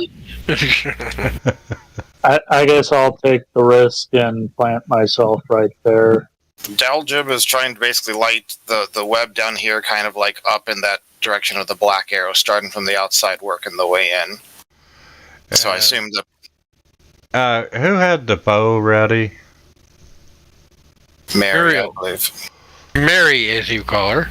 Okay, and yeah, well, you start burning the web, and several of you lighting a lot of web is burning, every round, and yes, you do see a very large spider, and what is his? Oh, very large spider, and it's a medium creature. That is a very large spider. The name is The Absalom. Yeah. spider? He's large. No, he's not large. He's very large. Hey, compared to the size of a usual spider, it's practically gigantic. There you go. Can we update the name to incredibly gigantic spider? The itsy bitsy spider. Or better yet, Well, can we update the name to spiders of unusual size? Can we rename this module of Into the Spider-Verse? here. Oh God. Let's- I'm going to, I guess, use my fire ray. We're gonna call it a 5-foot spider. Okay. You do see it, and Maricel, I'll let you take your bow shot. Oh, there he is. Okay, I had to find him first. Okay, It's in the northeast. control. Left click. Nope. Didn't press the wrong button. Maybe. Nope. Okay, control. Left click. Nope, that didn't do anything either. You got the spider targeted. I do. I don't see the arrows, but all right, I'll go with that. All right, here we go. Yeah, I don't. Let's do a short bow.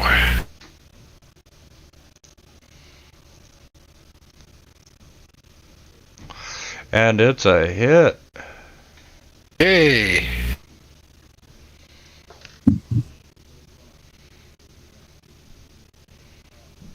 All right.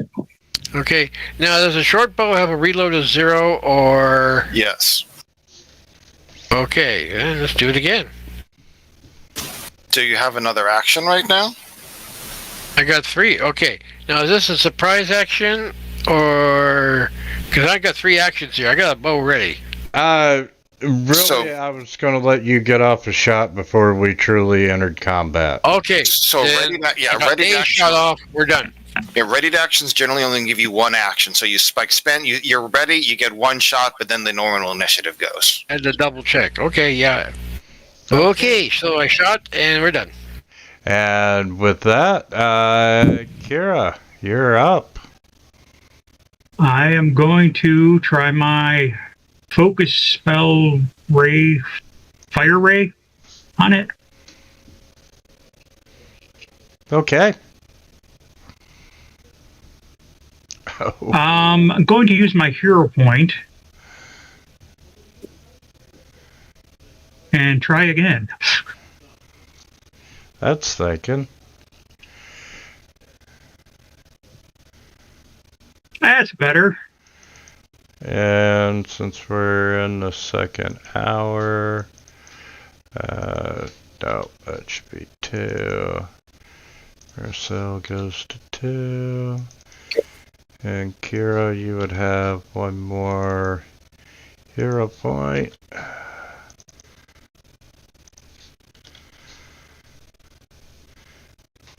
And Dalgum, you get another one. You're kind of mumbling if you're trying to talk I'm to us. Everyone just got another action point because we're in Hero the second point. hour. I'm sorry, hero point. Gotcha. Okay, so that was the second one. Third one. All right, that's it. If you'll pass your turn. Yeah. Technically is one action if he wants to do something with it, right? Yeah, but I can't really move anywhere, so I'm just going to... Fair enough. You know what? I'm going to drop my torch and pull out my shield. Okay.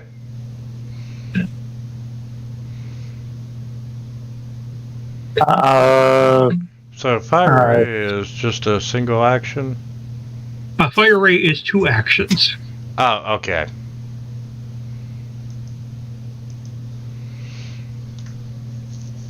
What's the current status of these webs?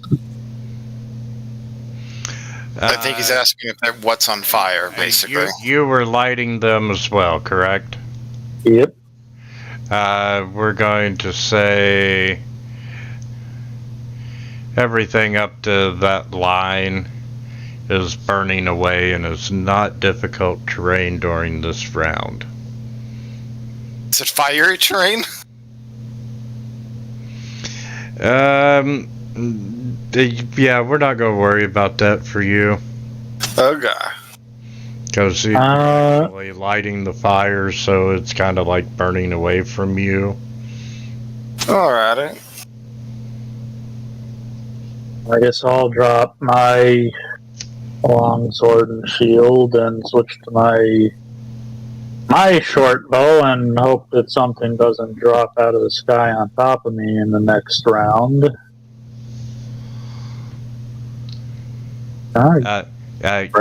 You do see the giant spider, right?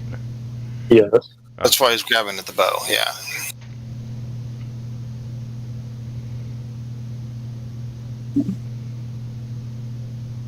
Big surprise. Oof. Bigger surprise. And pulling out the short bow would have been one of my actions, so that's it.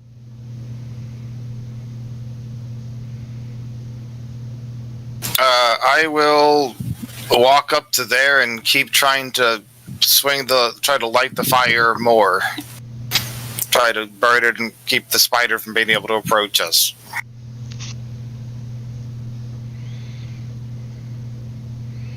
Okay, and the spider...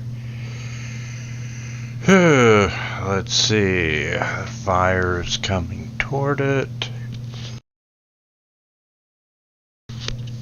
And we are between walking and climbing. I've got 25 feet. And it's smart enough to not get trapped by oncoming flames.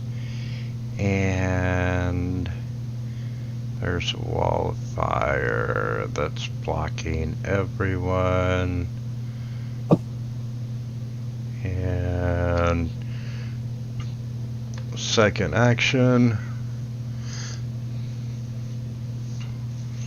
Maricel, you're up. Okay, here we go. Shooting him again.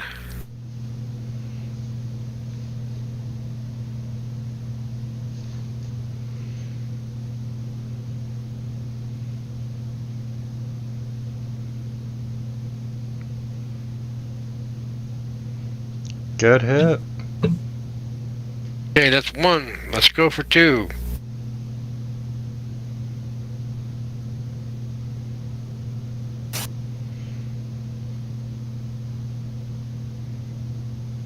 Did the second one hit? No, sir, I'm sorry, you missed. Okay, let's crit fish. Not likely. Nope. Give it a shot. Alright, I'm done. Alright, and Ezra? Yeah, so, the spider's way over there. 30. Still within 30 feet. And I'm gonna say, due to the smoke and just the webs that are burning, he's got partial cover at least. So what did I give him, a +2? Sorry, lesser cover. And that's fine, because I don't think that matters on a save. No, not at all. Excellent. Now, did he have... Sorry, I might have missed this. Does he have reach spell? I do. Do I have to use it? The electric arc, I believe, only has 30 feet of range. I'm within 30 feet. 5, 10, Of the spider? 20, 25, 30. Right there. You're saying you're... No, it's actually 40. Hold on, I was counting it differently. I'll go there first then. Yes, that'll get it. There we go. Critical success. Oh wow, it succeeded really well. It saw you blasting and duck behind the ledge, and it electric shot over it harmlessly. Jeez. Well then, yeah, that is interesting. That is it for me. Okay, and the flames would... Give me my icon. There we go. And they would move up to there. And I'm going to shorten that pointer. So yeah, pretty much the flames are all headed up into the northeast corner. The spider, you do now have a clear line of sight. And Kira, you are up. Well, I'm too far away to do anything else, so I'm going to stupidly head forward in combat.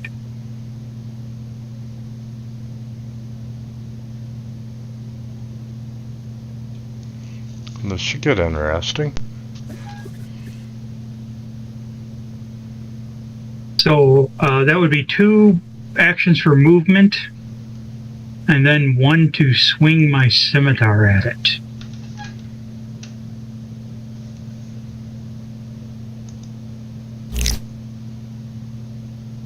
Ooh, good hit.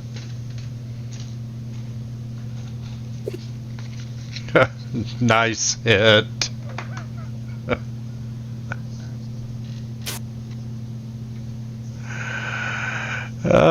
And you get to kill. All the XP is mine. Okay, and wow, we are out of combat.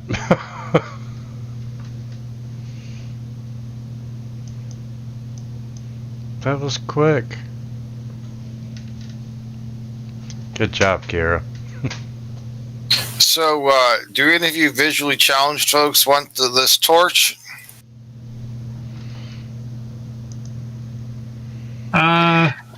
Let's get rid of the rest of these spider webs. I mean, if we get rid of them, we can make sure there's no more baby spiders in this nest waiting to grow and take back over this area. I think the flames are... Oh, sorry, go on.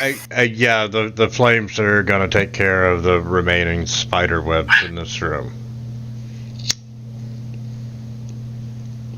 I could just see in the dark. The question is, how did those rats get past the spider? Baby rats come from the surface, maybe? They got fat down below? How do you know that they all have gotten past the spider? Do we see any giant rat-sized bones around here? Okay, let's see. Let me get everyone to make a perception check, please. Oops, the wrong button. It is not the initiative one, which is the one I accidentally hit. I figured that. I don't see shit.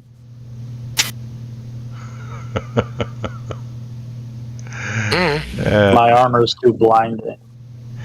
Absolutely. Okay, let's see. Ezrin. I see all.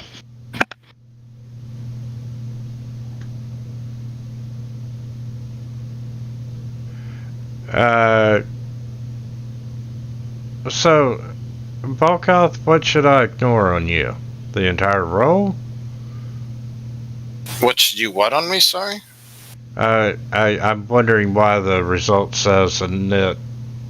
Because I accidentally clicked the initiative perception versus the normal perception. They're the same for me. Oh, okay. That's why I was saying don't hit the initiative, because I had just done that. Got it.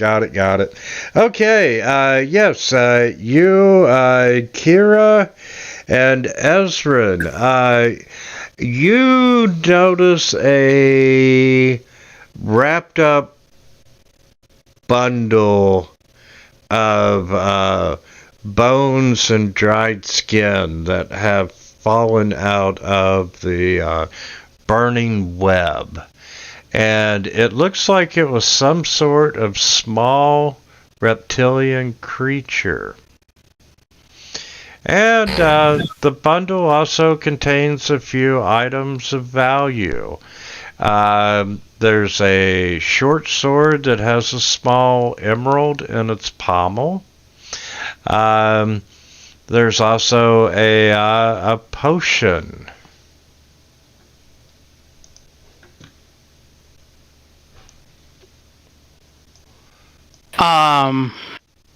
What is the mechanic in Pathfinder for figuring out what kind of potion we just got? Take a sip and hope you don't die. Yeah, I figured that was Second it. edition. That's first and second edition.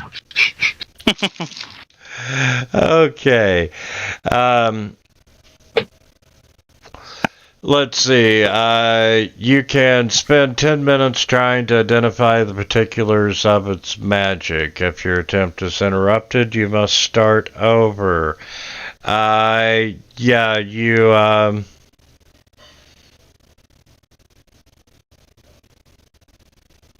roll that would be an Arcana.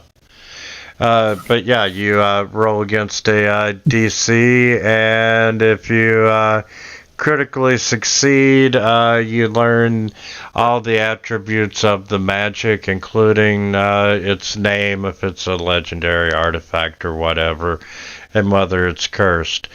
Wait, so does it basically act as like Identify does in 5th edition?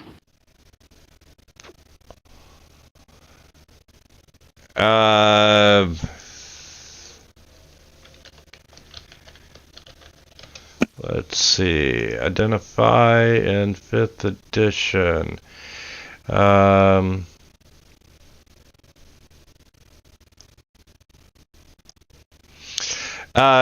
Yeah. Let's say you find a cursed item. You succeed on your Arcana. You would get a sense of it's a +2 flaming longsword, and you learn the means of activating it. If you were to critically succeed, you would learn everything about it in its entirety, including the fact of whether or not it's cursed. If you fail, you fail to identify the magic and you can't try again for a day. On a crit fail, you misidentify the item as something of my choice. That's cool. Is this one of those cases where we would roll the thing into the dice tower? Yes. Yes. Technically, the perception checks generally are that as well.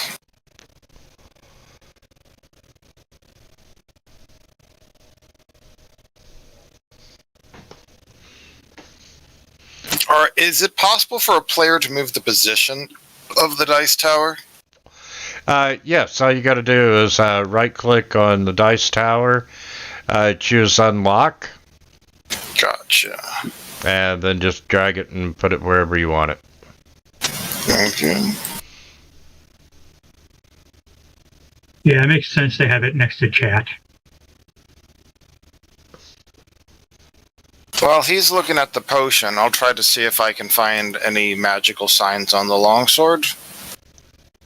So yeah, I guess I'll just roll that Arcana check then. And I'll try to figure out what the weird lizard creature is.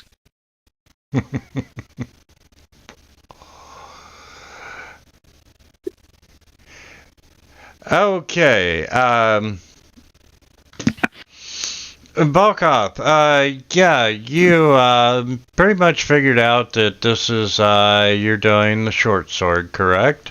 Yes. It is just a typical short sword with a nice little emerald on it. All right. That is non-magical. And Ezrin, yeah, you really blew away the DC for identifying this item. And yeah, you're 100% confident that it is a healing potion. Yay! There we go. And I am going to drop that parcel into the party sheet. You might. I want to take a look at the party sheet first, Wintermute. There's a lot of stuff in there. I knew I forgot to clear something.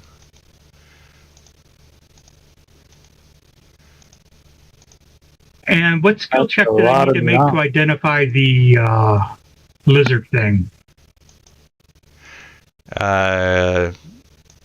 Give me a second. I gotta look up, see what the equivalent of like nature is in Pathfinder. Nature is actually a thing, yeah.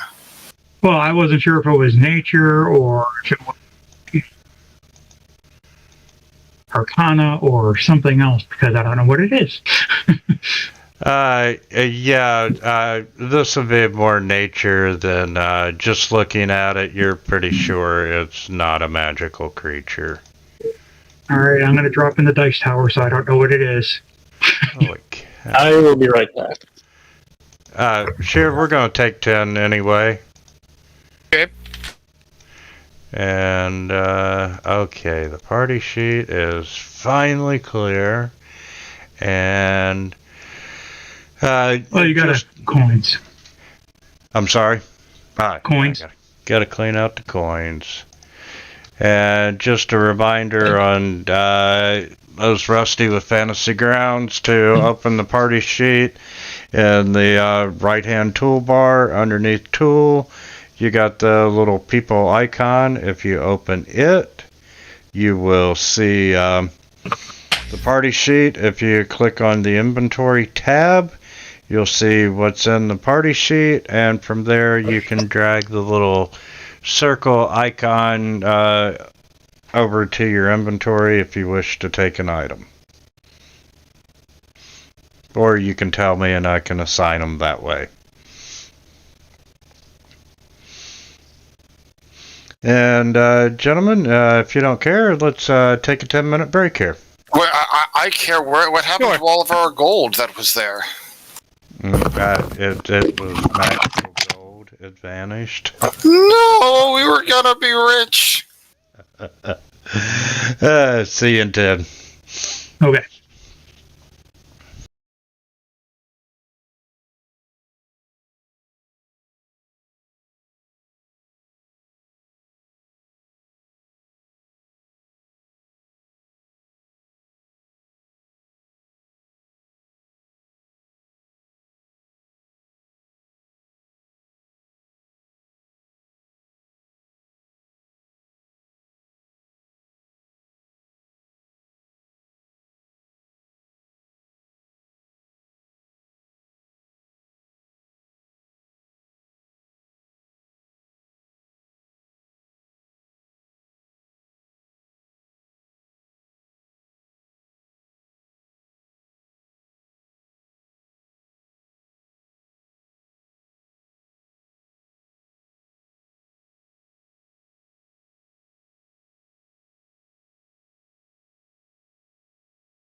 I'm back.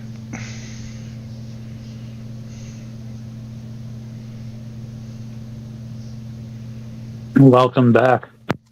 Well, thank you.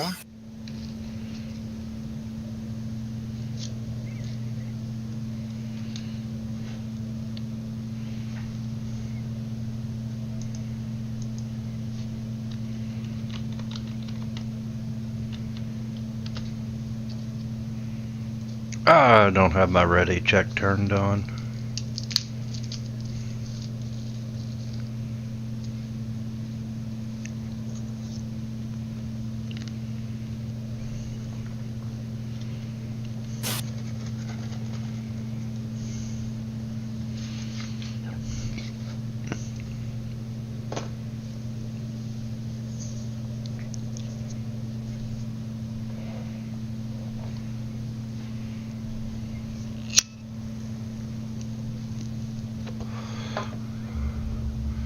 Oh, I have Discord messages.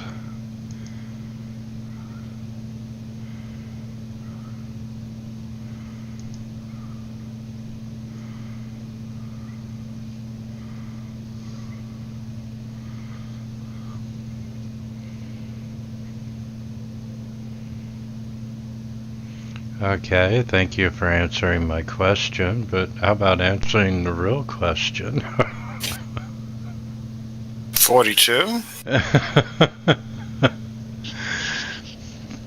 Hey, have you made a tag for this? Yes, I just made the tag. Okay, what tag did you make?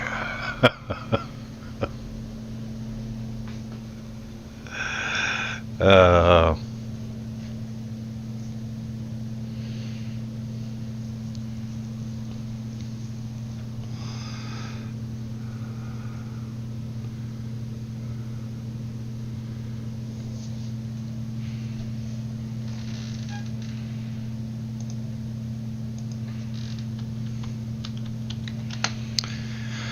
Let's see how Gen Con is doing.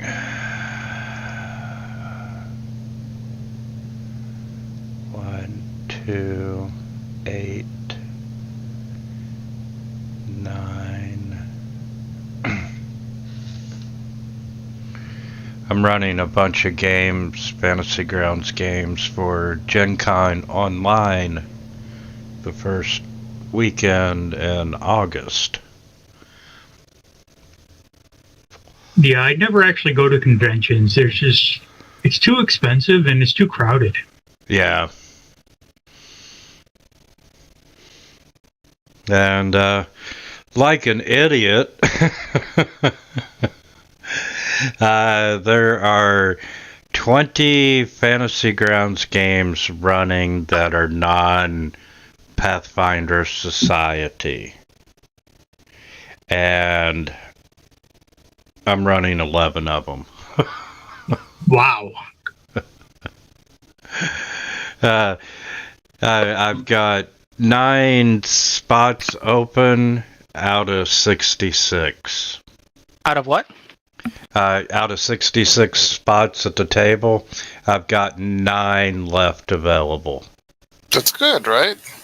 What did I miss? For Gen Con. Very nice.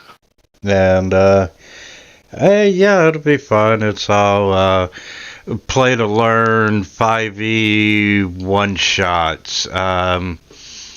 Grim Press has, prepared 2, and it's, 11 or 12 one-shots for first and second and third levels and so forth. And just a great way to get people learning Fantasy Grounds versus a rule set.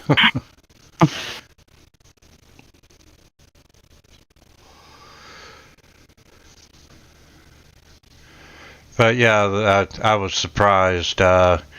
All total, Gen Con is having 700 games run. Their development team is completely overwhelmed. Yeah, I guess that's a good thing. Better them than me. I know. I have a picture of me and Gary Gygax together. And I must have been thick. Wow. Yeah, my dad was basically, hey, stand next to this dude. And growing up, my dad used to make jokes about Uncle Gary, and I genuinely thought I had an uncle named Gary. Nope, he was talking about Gary Gygax. That was like an ongoing joke in our family for the longest time. Well, at least you met him, so we can say you know him. So if we build you a time machine, you can go back and tell him everything you did wrong, so we can prevent Hasbro ownership.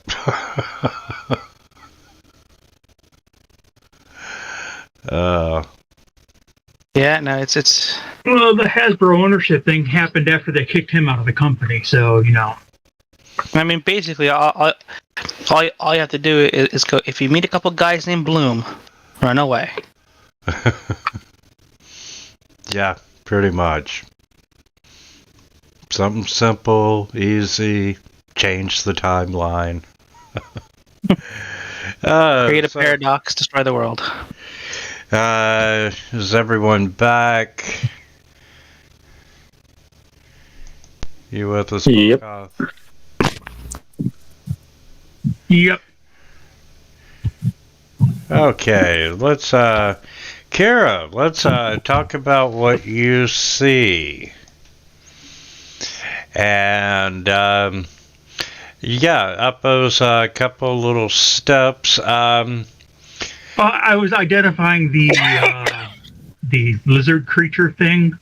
Oh yes. It is not magical. And let's see, did you make a? Yeah, I made a nature roll, and I did the tower just so you can describe it without me knowing if I did well or not. You've never seen one before, but it sounds like descriptions of kobolds that you've heard around campfires, and you know. So it's not a reptilian creature; it's a draconic creature. Hey, buddy, it's all the same to me. They're scales. Lots of scales. Kobolds look like dogs. What are you guys talking about? Oh, okay, yeah. They are mighty Only in dragons. Japan at this point. God, I saw images of the old school kobolds, and I was like, "The hell is that?" Right? You know, at least, you know, a beholder. You can tell it's kind of a beholder. Absolutely. But yeah, so yeah, while you all who are not identifying magic items are moving around, up by Kira, you do see a mostly natural opening, but someone or something has worked to open the cavern and level out the floor. And you see a crude barricade made from old wooden planks and part of a barrel blocking the entrance to a side tunnel. And you can see that to the west of you, the tunnel does continue off into the gloom.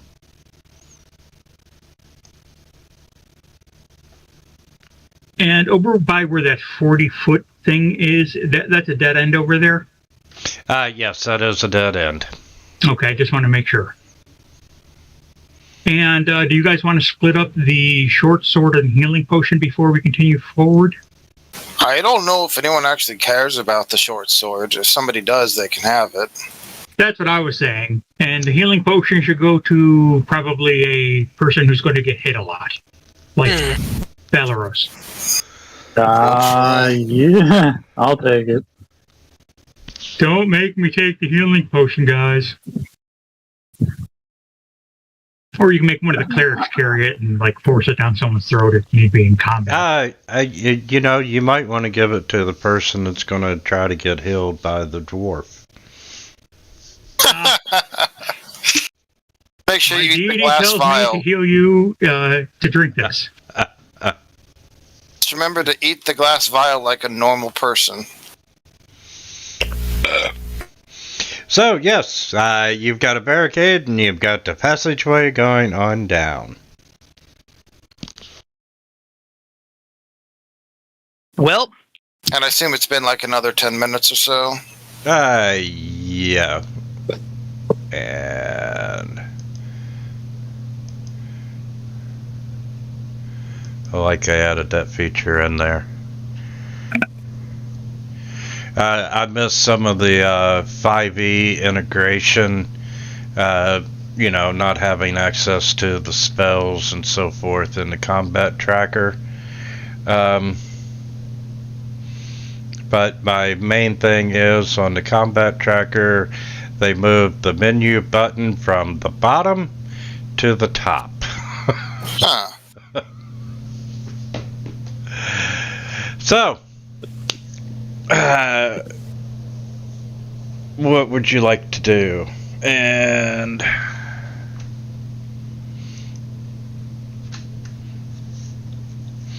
you can continue on down the corridor, or you can attempt to take down the barricade and see what's behind it.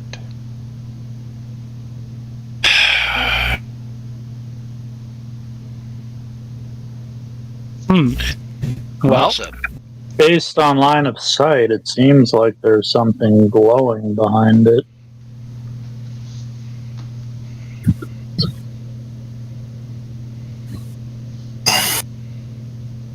Could be. what's behind me here? This base. I guess that it's really like a 5-foot wide corridor there, very narrow. Okay. Yes. And Maybe we check out the way that's not blocked first and then come back for the blocked way? I think that sounds like a good idea. That's what they want you to think.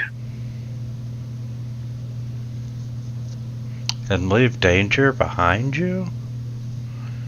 All right. Well, if they've blocked that off, that probably means there's could be considerable danger that way, which means there could be less the other way.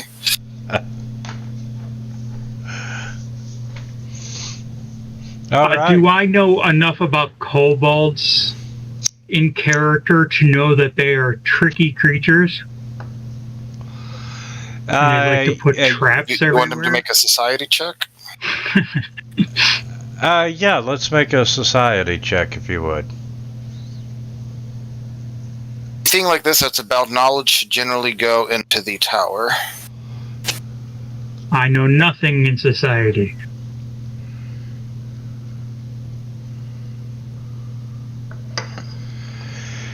Let's see. I didn't even know society was a skill until just now. You know enough that they are considered to be a nuisance and fairly tricky.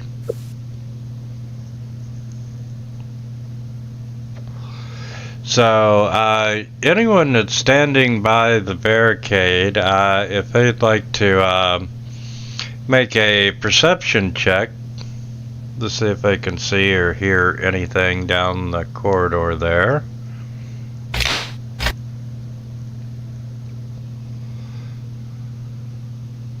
Ha! I can't even hear my own heartbeat, apparently. Most people can't hear their own heartbeat. If you can, that's probably a problem. Actually, You know what I can, you just mean. learn to ignore it. Okay, Dalgum, you... Yeah, yeah, that's only you. You hear a faint clattering noise coming from somewhere beyond the barricade. There's something on the other side of the barricade. I don't know if we want to try to flush it out now or come back later.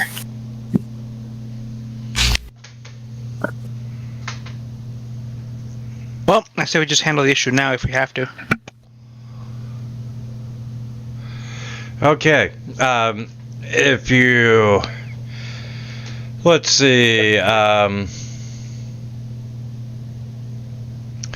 Let's talk about the barricade itself. You've got two ways that you can pretty much take it apart. You can bash it with a great deal of noise, or you can try to take it apart quietly with crafting or thievery.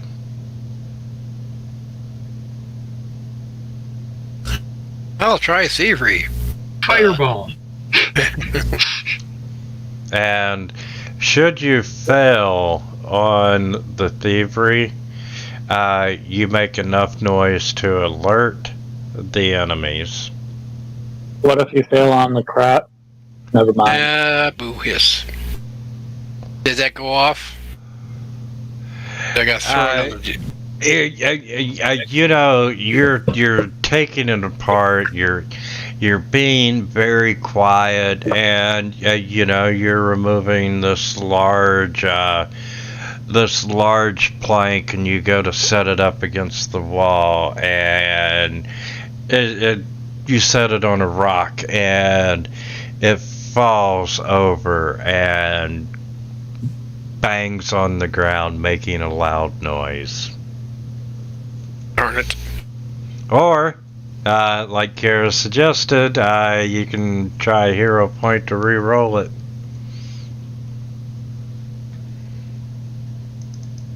And you do have two. Go for it. Embrace the madness. How's that? And you quietly and successfully dismantled the barricade. You see the rock falling over, and you reach out and snatch it before it's able to land with a clatter. Yeah. And even on a failure, you would have managed to disable the barricade. You just made noise doing it. So, the barricade is open.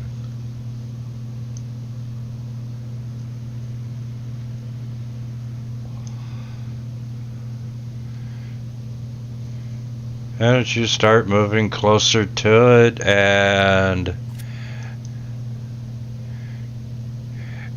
you know, you're on this old corridor winding down into the earth, and Valeros, you see an ancient burial vault lit by a strange torch with a blue flame. You see alcoves lining the wall, and each one contains a rotten wooden coffin, while the center of the room has a raised platform and a sarcophagus. Da da da da. He just turns around and says, "Oh, there's nothing down here. Let's go check out that other hallway." Everything's so old down here. I don't want old stuff. I want new stuff. Am I able to figure out what kind of religious significance this area might have? Let's see.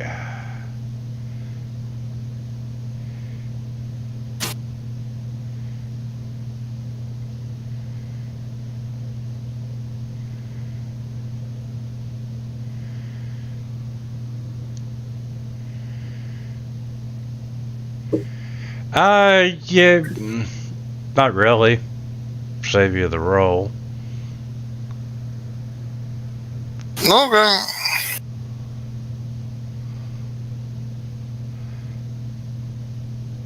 Well, does anyone want to keep going that way? Yeah, there's no background.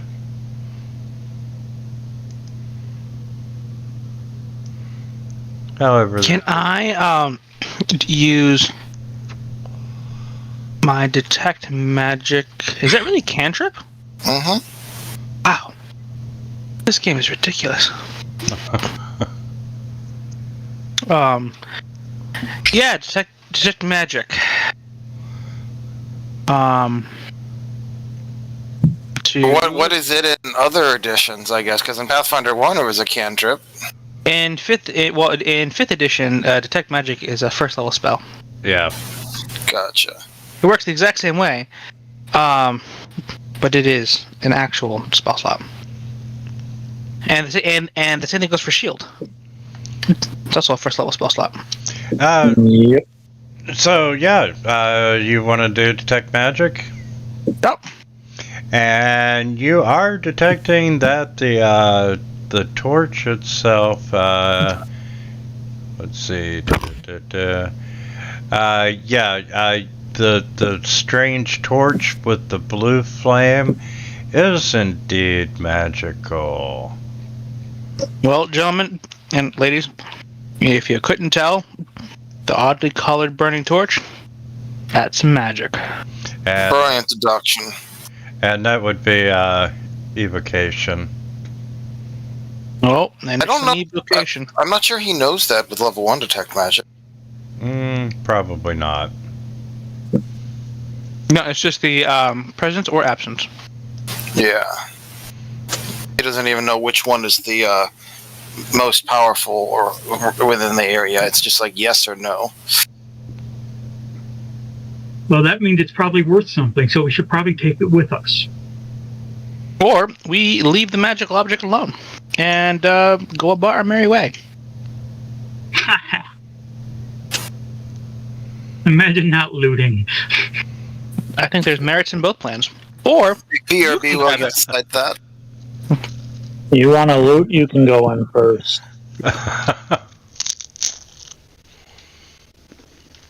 I mean, okay. I just want to make sure that the burial rites were done properly, and I'm going to check all these coffins to make sure that they were blessed and taken care of properly. So you're going in and praying. Yes. And looking for anything shiny. Which unsurprisingly angers the zombies that are in each of these coffins. Well, that would serve me right, wouldn't it? You are not finding inside the coffins.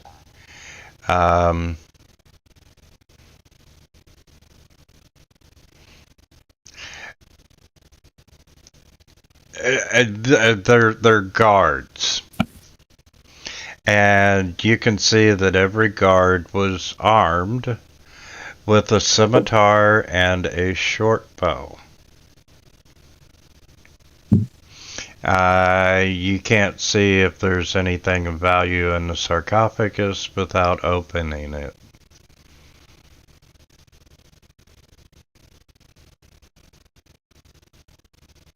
Are there any religious symbols on the sarcophagus? This area is very old, and no, you're not seeing any religious symbols at all. And I guess I will open the sarcophagus. Yeah, pretty much. The only background that I have on this room is forgotten crypt. Ah, okay. They don't expect us to loot the coffins? How weird. Yeah, but I mean, there's no mythology, no background story. You know, this is just. I'm just making sure it's like not Saturday stuff, like not my deity's coffins. I'm not desecrating my religious things. And yes, as you open the sarcophagus, It must be important because it's got a purple blood mark. ah, shit. And let's turn those off, and then we'll drag those to the trash. There we go. No more blood marks. Looks like we decided to move in, eh? Yes, and he has opened the sarcophagus. Okay, and yes, as you start Opening the sarcophagus, you see. Where's my images?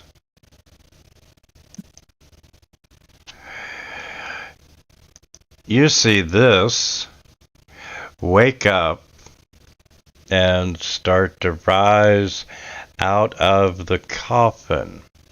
They should be grateful I let them out. And as it's rising, you see all the skeletons that you just checked of the guards animate as well. Boy, did I fucking call it or what? In the sarcophagus, there is a, you see knocked out of the way as this zombie is getting up, that there is a shield that has a carving of a roaring lion.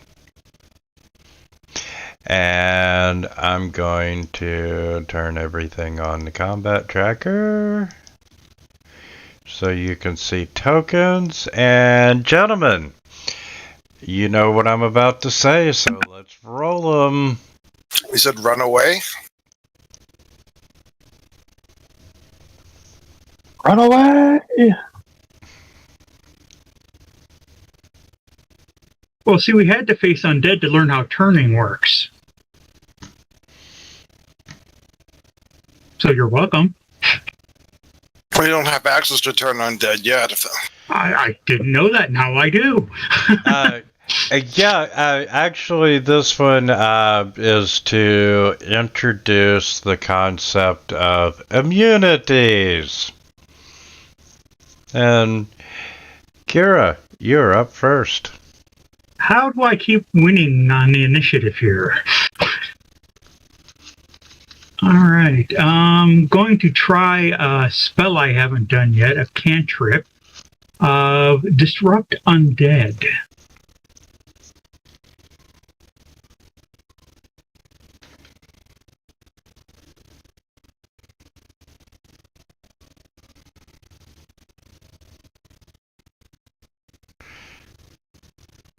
And yeah, he succeeded for half damage. I have to do anything special or just drag the damage over to them like normal? I just drag and drop.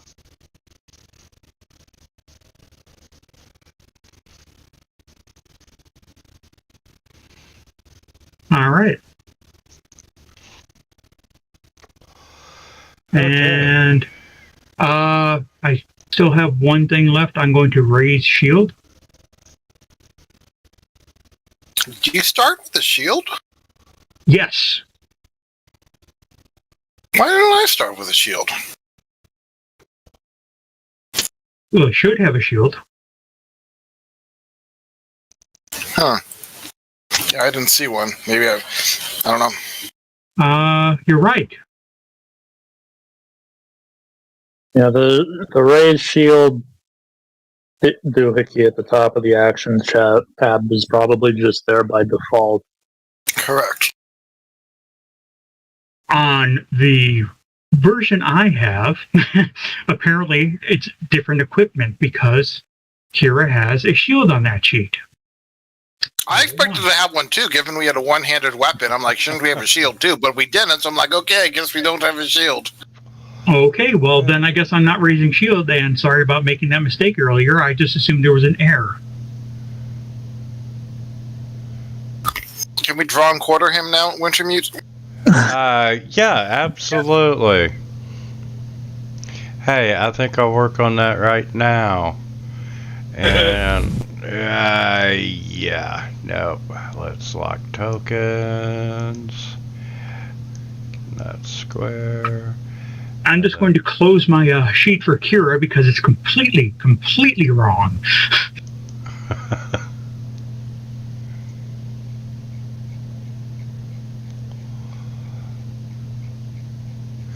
And as Ezran is targeted. That was a move, and we are going to do a scimitar.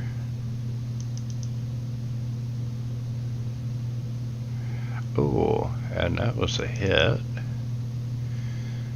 And we're going to follow that up with a claw. Ooh, that's a critical claw. Oh shit.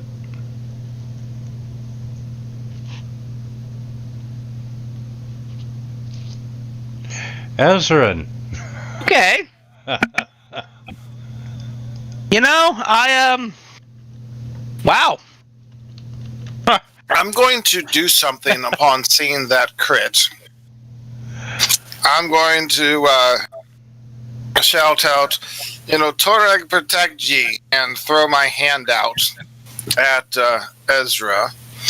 Can you restore him to 2 hit points? Yes, I can. And you suddenly see Dalgem flinch as like a gash appears on him right where Ezra got hit. And he's got sliced across the chest. You see like a spout of blood come up from like the same spot on Dalgem. Wow, those were some nasty hits. Which spell was that you cast? And since dying just came up, let's talk about... Sorry, should I have let that go through? I'm sorry. No, that's fine. That's fine. No, you're good. When you drop to 0 hit points, you must attempt a recovery check at the start of your round to determine whether or not you get better or worse. The minute you reach 0, you get the dying condition. It means you are bleeding out or otherwise you are at death's door.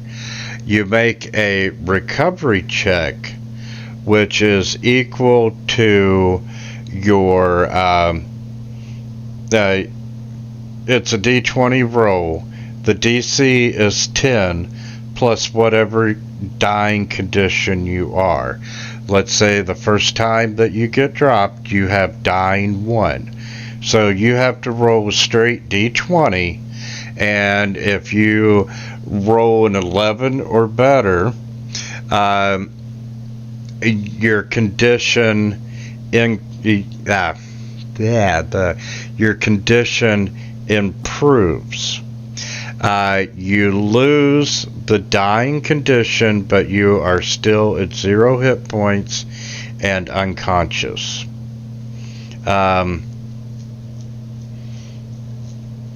If you fail that recovery check, you go to dying 2, which means the next round you've got to roll a 12 or better, a 13 or better for dying 3. When you reach dying 4, you are dead. And you immediately move your initiative right before whoever killed you. Why is that? The answer actually... Go on, sorry. Yeah, go ahead. I would like to hear what you have to say on that. It's to make sure you always have a full round to react. So let's say, for example, that the creature goes right before you, right? And it crits you, and you drop to dying 2, and you already were at wounded 1. Well, now you're at dying 3, right? So then let's say you go next, and you fail your roll, you're just dead. And nobody else could have acted in that time span. By putting you ahead of that initiative, though, it means that everyone else in your party will have a chance to go before you have to make your roll, which means they can do something to assist you.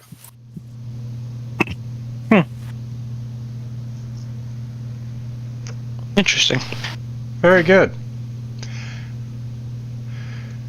Okay, so Ezran is no longer dying. And You could hear the disappointment in his voice. So do I still have my turn then? Yes, when you got hit, I threw out a protective divine hand and absorbed some of the damage you took into myself, which prevented you from dropping to dying. Got it. Okay. But I took some of the wounds as a result, transferring them to myself. Okay, in that case, I am going to, there's no reactions on a thing in this game. Attacks of opportunity aren't a thing in this game, right? So they are a thing, but only on creatures where it makes sense. So, like a trained fighter type thing are likely to have it.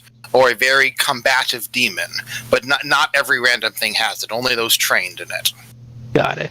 And if I'm reading Electrical Arc correctly, I don't see where it says that the two creatures have to be within like 5 feet of each other. Correct. As long as both are within 30 feet of you, then you're good. Okay. In that case, I will back up.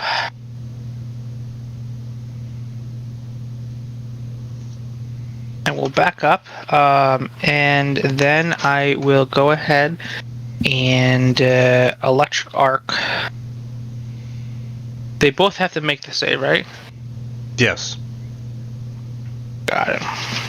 So if you target both of them and hit the save button, it'll automatically roll for both. Is it control or is it shift? Control. Control targets, shift crits. Go.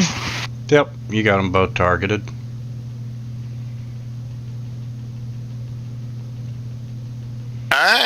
Hey. He is pissed after getting hit and then crit right there.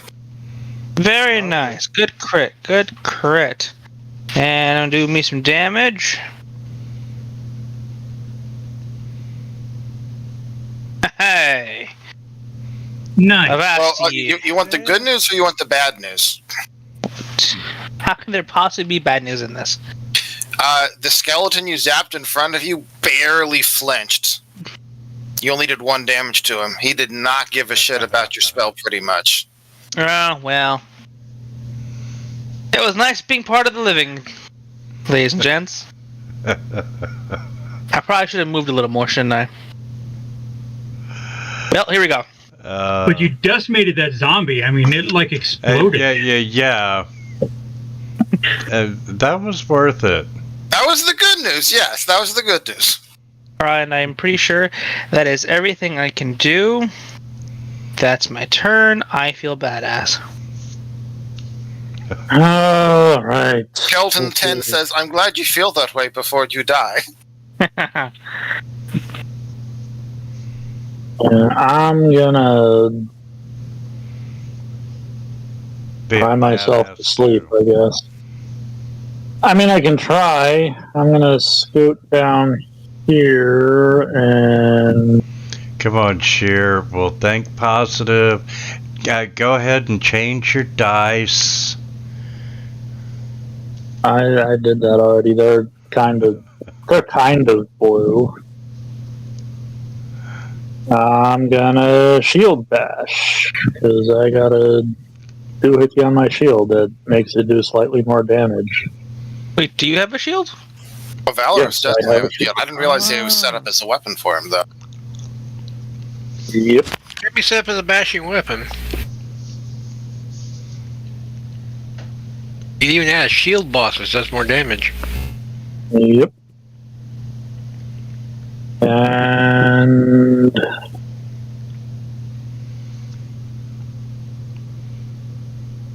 I'm gonna go over here and distract this guy. Very good. Do you feel like a badass? Yeah, a bit. Shattered that skeleton's skull. And Maricel, you're up. Alright, here we go. Let's do some damage, shall we? Gotta probably move over like crazy, though. 1, 2, 2. That's almost 2 movement, I think. Nope, just get there. I just get there. All right. And then I will... Shoot, he's a skeleton or is he a zombie? He is a skeleton. Okay, so... Well, I didn't think this through. No club. Darn. Oh, this is going to be bad idea department. Yeah, there's a reason I went with the shield bash rather than the longsword. Yeah, I was kind of hoping you'd go with the longsword. Well, yeah, I wasn't sure if we know as level 1 people that damage resistant stuff. Well, I don't think I could use a short bow as a club, so that's out. Caltrops, healing potion, tumble through, faint. Ooh, maybe I could faint him. Greater diversion, sneak attack. Yeah, right. I'm dead. No liver to pierce. Oh, booger nuts. Let's try a dagger.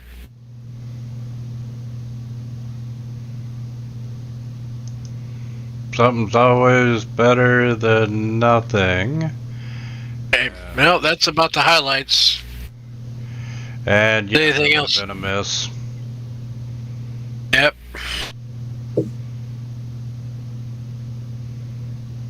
Not much better, really. That one was a hit. Okay. Yeah, let's see how much damage I don't do.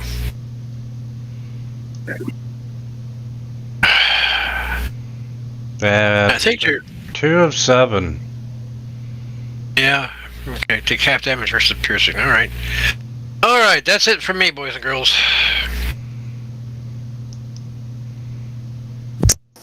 Wait, he only took 2 points out of 7? Yep. Correct. You've got like a DR5 or something like that. So, yeah. how does that work? Okay, let's talk about the skeletal undead. As far as resistance, they resist 5 points of cold, electric, fire, piercing, and slashing. Okay, so resistance is literally how much. It's you flat take amount, off. yes. Oh, Yeah. it's So- not like half damage. So which means that it's not like a skeleton. If it's like these skeletons have resistant 5 to piercing, but if you were like a level 20 rogue stabbing for 30 piercing damage per hit, you'll still do 25. But higher level enemies could have like even more piercing resistance. They can also have a weakness, immunities, or vulnerabilities or whatever, right? So, but yes, remember when Skeleton 10 only took 1 damage? That's because he resisted 5. Hmm. That makes a lot more sense then. Alright. You daft fool, you're not even wearing armor. Why are you up next to them? As I try to tend Rasta Ezrin's wounds here. I'm bleeding out. And that's better. I only have 1 more of those, fool. Because you wasted it on the other guy. And I'll move up to there. I won't be able to attack, but I'll move up to there. Try to put myself between the fragile human. I got better. Okay, and number 6, yeah. Marcel was the last person to hit it, and we are gonna do a scimitar. No, we're not. We're gonna do the second attack, and we're gonna do a scimitar. Are you effing kidding me? So, what exactly is the purpose of a critical miss? So, go on.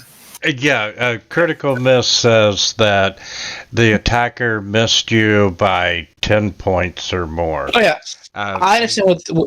Go ahead. Yeah, he did it in a horrible. You can fail, and then you can fail spectacularly. But I think what you're asking is like, why does that exist? Correct. Yeah, what is the mechanical? The mechanic is that there are sometimes like reactions which are based upon that. Like if they critically miss you, you can instantly like move away from them or counterattack them or whatever, but not in a normal. Got it. So it's something that comes into play at higher levels with more options.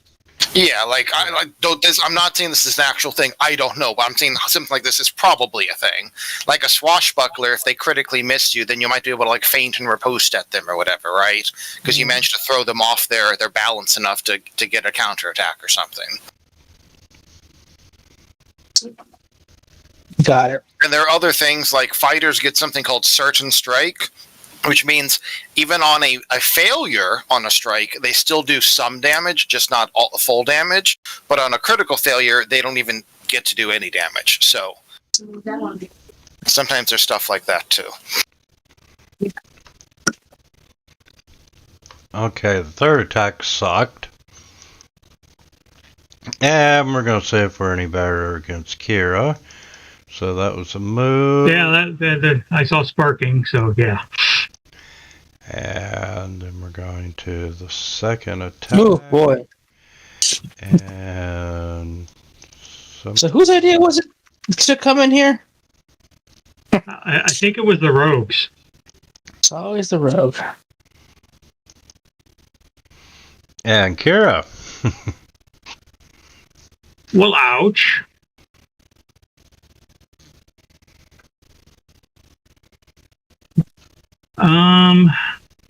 The only way to stop the pain is to kill it.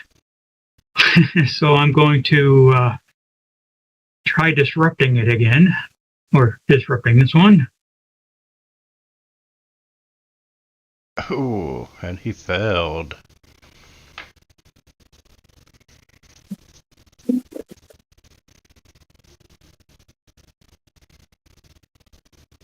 Boom. And you're just so aggravated with him that skeleton just explodes. Can I do a first level, or like the heal has 3 dots next to it? I'm not quite sure what that means, and it has like between 1 and 3 actions to cast it. Do you want me to cover it, Wintermute?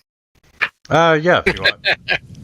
So heal can do one of 3 things. Either one, you can cast it at touch range, and it heals 1d8 hit points with 1 action. 2, you can cast it up to 30 feet away, and it also heals an extra 8 hit points, so 1d8 plus 8. Or 3, you can take a 3 action, and it puts positive energy in a 30-foot burst from you, and it heals anything living and damages anything undead when doing that. But it doesn't get the plus 8 from the 2, but it can heal multiple people. Now, when you say that, would it also heal enemies? Yes, it would heal anything living and would harm anything dead. Interesting. That's an awesome mechanic. Yeah, it deals positive energy, so any good aligned creature would get healing. And Well, not even good aligned, just living, yeah. then undeads and whatnot get negative energy and take the damage.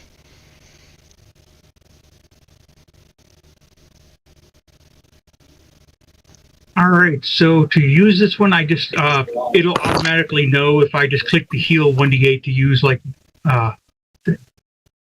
so it. Okay. Let me Click it on myself like that. There we go. Okay, so you're using one of your first level heal spells to heal yourself quickly. Yes. Yes. What a wimp. So it did apply 6 points to you. Yep. Just making sure I don't die. By Torag, we don't have many of those now. It's because you had to waste one after your own screw up. Okay. Shut up, no armor. It, said like it didn't take any off of the cast. It says 0-3 still.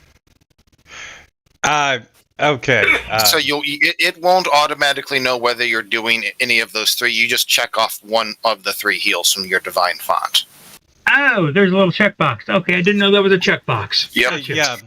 Fantasy Grounds has a lot of animation or automation, but when it comes to actually checking off your spell slots and so forth, you have to do that manually. Good to know. And, ooh, look who I have targeted. And I have Torag's protection, foul fiend. It doesn't look like it. You sure about that? One. Oh, ho, ho, ho, ho, ho, ho. Are you serious? Pretty sure. Well, third time's the charm. Are you sure about that? Ezrin. Yes, 'tis I, Ezrin. Well, there's really but one thing to do. Finish off the dwarf and get the XP? Drop a fireball in the middle of the room. If only Run all those away. things were possible. Yeah, electric arc once more. Now, you remember, it did resist 5 electric before. So electric arc may not even scratch it. Do you have anything else that might be more effective? Well, I could burn a spell slot, but I don't really feel like doing that. I would agree. And I could splash other people with acid if I want to risk acid splash. Maybe that's your best choice with the electric arc then, if that's all you got. And that's what I thought. Here's to hoping. Haha! Well, that means it could take damage here. Yes, here. Could take up to 3 damage if you roll max. It could take 0 damage if you roll min. Took some. 1, Took 2. 2. Nice. And got 1. Exactly. Ha! Who needs lyrics? The best healing is to kill them before they can hurt you. I say as I'm staunching the blood flow. I'm And so tempted to just come stand behind you and be like, go at him. And for my last action, I'm just going to yes, continue. You're doing so well. As I duck over there.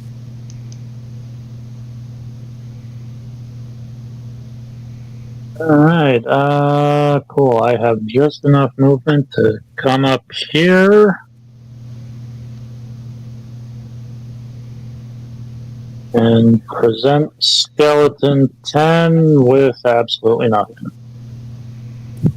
You want to use a hero point? Oh yeah, I got a couple of those to spare. Got 3 people, okay. Oh yeah, He's just trying to get you killed. there we go.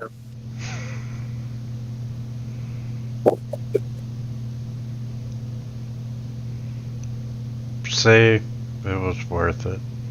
A shield to the face. For you to exceed the damage by 19. 19. Talk about a The waste whole- of crit. The whole skeleton just vaporized. That was literally max damage, yeah.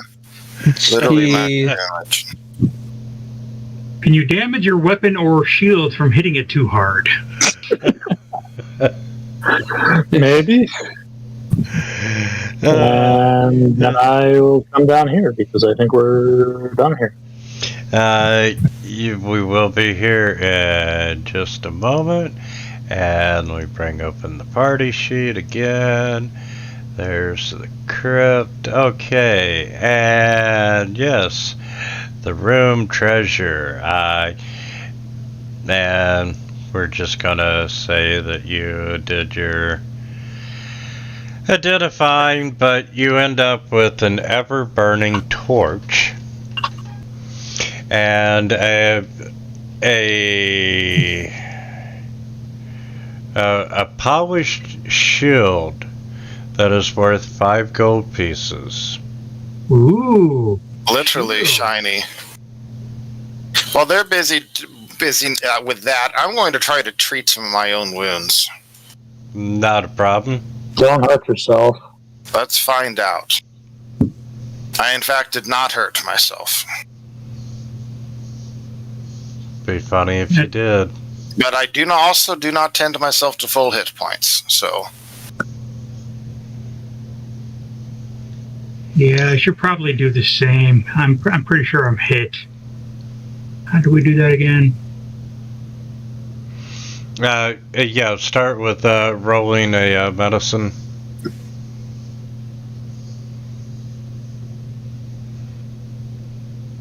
Okay. And I assume, Wintermute, that I can also refocus while doing this, yes? yes. And yeah, 16 is good enough, so roll your 2d8. There, Kira. And Kira, you used your Fire Ray spell earlier, correct? Correct. That is a focus spell, which means that whenever you can take 10 minutes of downtime to refocus in a reasonable manner, you're able to restore that. And as a good aligned cleric, tending the wounds of you yourself or your allies counts as a way to refocus. So you actually can switch it from combat to like preparation and put it back to 0 focus points used. And you can, in theory, you can use your Fire Ray every combat if you have 10 minutes to refocus between combats. Gotcha. Oh, that's pretty cool. I would be interested in the shield, or the dwarf should get the shield, in my opinion. Either one of us could use it. Go for it, Provost, or Kira. Sweet. How do I take it? Just drag the little circle icon and drop it on your inventory, and then you will need to equip it. Okay.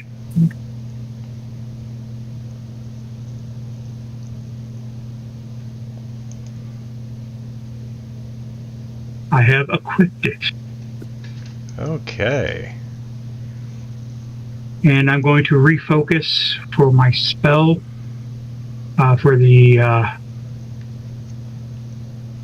Fire Ray. Oh, I did it backwards. I got rid of it. Yeah, just change your mode to preparation.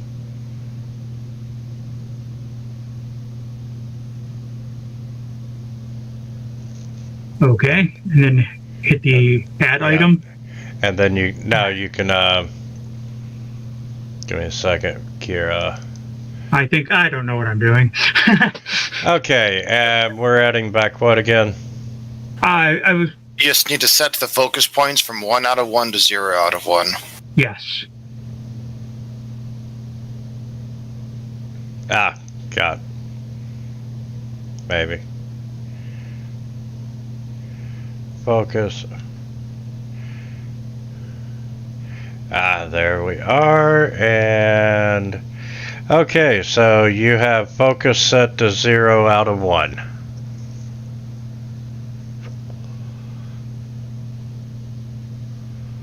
So you do have your focus spell back. Okay.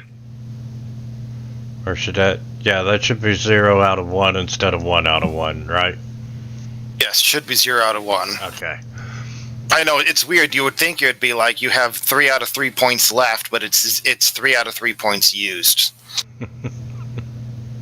Which, if you put your cursor over the 0, it'll actually will say focus points used, so that can help, but everything else you're removing it as it goes there. So yeah, I agree. It'd be better if it was the other way around. Absolutely. And if y'all don't care, I'm just going to move you down further south on the map. Just to save a little bit of time so we can hopefully finish close to on time. And come on down.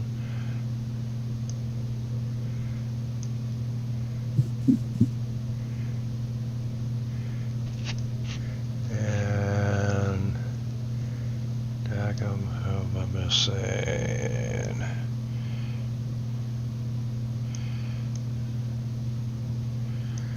Hey guys, I'll be right back. Just give me 2 seconds. Oh, not a problem.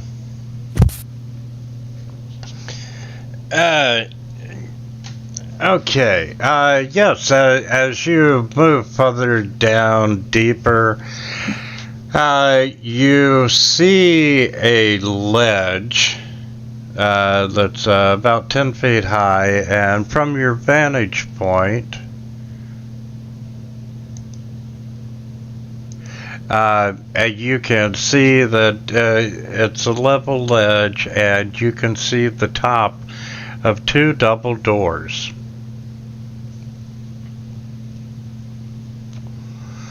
And they are closed.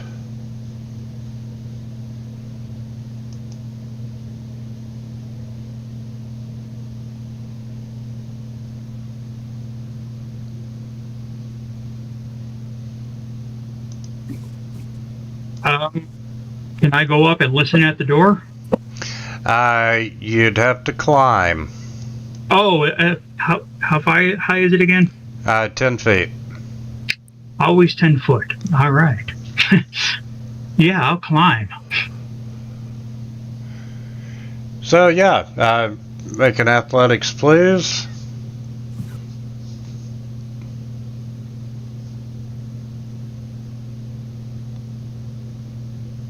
And that wasn't okay. I thought that was me. And Kira, both you. Sorry about that. I am back. They're moving down the corridor. There's a ledge that leads to a set of double doors. The ledge is 10 feet off the ground. If you want to climb up, I need an athletics check. Can I climb on Valorish's shoulders and grab the ledge? I think it'd be more up to him. Sure.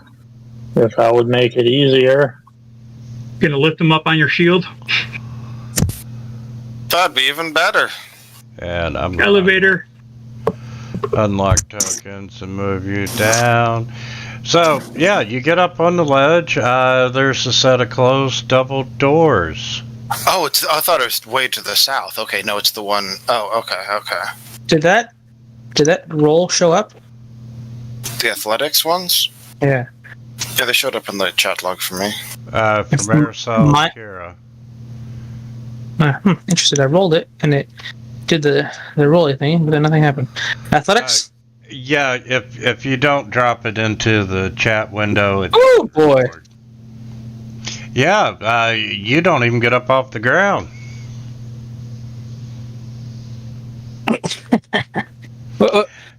What do you see? Have the beardless manling lift you, old man. Old, just precocious. You're younger than me and you're still old. Can I just retry the check? Yeah, sure can. Just don't break a leg with a critical failure. And you were able to make it up? Is there no space here for 3? I'm sorry? Is there Yes. no space on the ledge for 3? So, you've got a set of closed double doors that are wooden. I will I would like to listen at the door. And while they're listening, I will detect magic again. Okay, perception check. I know, that could have been hidden, sorry.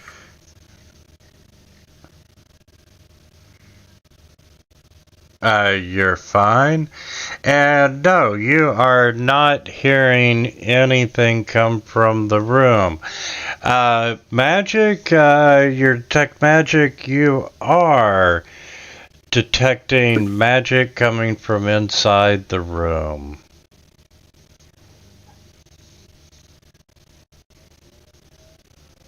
Well.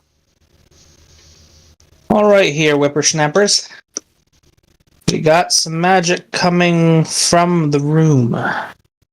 And the last time we saw magic coming from somewhere, we almost got our butts kicked.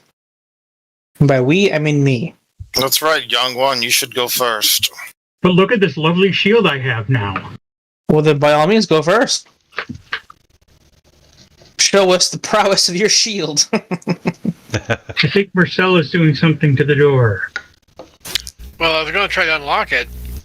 Is it locked? It's not locked. Congratulations, you did it. I will open the door, and I will walk in. It creaks open on rusty hinges. You see a ruined chamber. There is mold and rot staining every surface. On the far side of the room is a stone statue of a giant squid, its tentacles reaching toward an altar in the center of the room. The scum covers almost everything, but it has not touched a silver bowl sitting atop the stone altar, and the water in the bowl is perfectly clear. Is that where... Oh, wait. My spell only tells me whether there is or isn't not exactly. Does this version of Detect Magic actually, like... Can I see what in this room is magical? It's literally yes or no. Is there magic nearby that I don't know about? That's all it does. Got it. Okay. Once you're level 5, you learn the School of Magic for the most powerful thing nearby, and at level 7, you can pinpoint the most powerful magic. And again, you can ignore it. Any magic you're aware of, you can ignore. So, in theory, like as you keep pinpointing, you can keep ruling them out if you have, minutes to cast the spell again and again.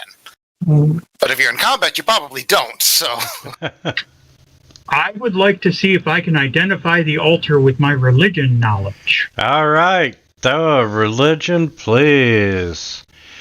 And not a clue. I would also like to try. Well, they're trying that. Do we have time for me to try to use my Arcana to identify the bowl? Yeah, you sure can. And Dogum, yes, it is Gazrez, the god of nature and the fury of the ocean. Is that why there's an octopus there?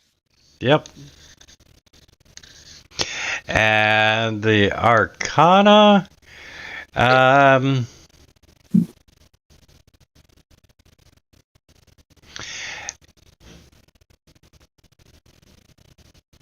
yeah, you're not detecting anything special about the bowl itself other than it is a silver bowl.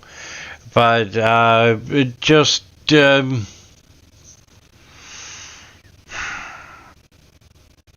you have a pretty good idea that this might be the magical item. And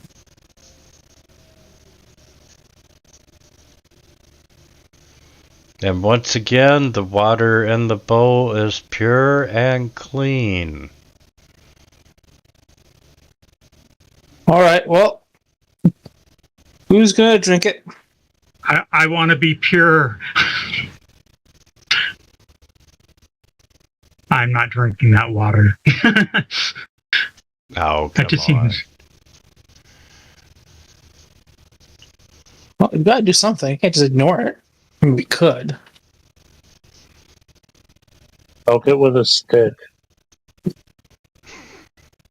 I will poke it with my quarterstaff. And yeah, you see ripples of water. It's as the just bowl water. moves. Right?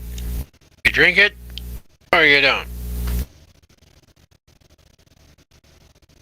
It is not my deity. I'm not going to drink some other god's water. I'll say it's the god of like nature and waves and storms and stuff. Is this god inherently evil? I asked. I No. don't know, Eric's. He's like nature. He's neutral. Then I will take a sip of the water. All right. Let me get you to make a fortitude saving throw, please. For good things, right? Yes. Oh, right. Where can I find that? Fortitude. Oh, there it is. I found it. Yep. All right. Yes. You feel the power of the ocean surging through you.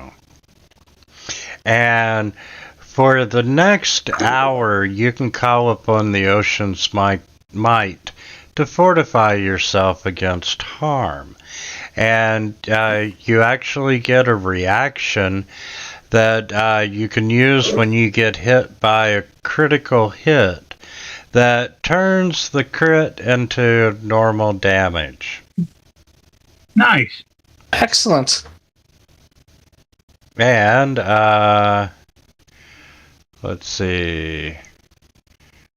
Who was that that drank? Ezrin. Ezrin. And that is,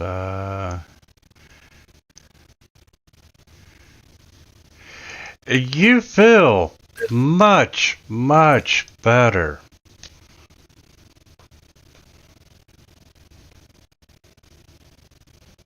Oh, hey, healed me. This is some good stuff, guys. Good for you. I have a suspicious nature, so I am not going to. I'll keep my boons to Torax, thanks. Dalton looks around suspiciously. Yeah, I'm gonna just take your word for it. Probably causes hallucinations to make you think that you're fully healed and then you're not. Oh, ye of little faith. Anyone else for a drink? Nope, pass. Okay. You wouldn't.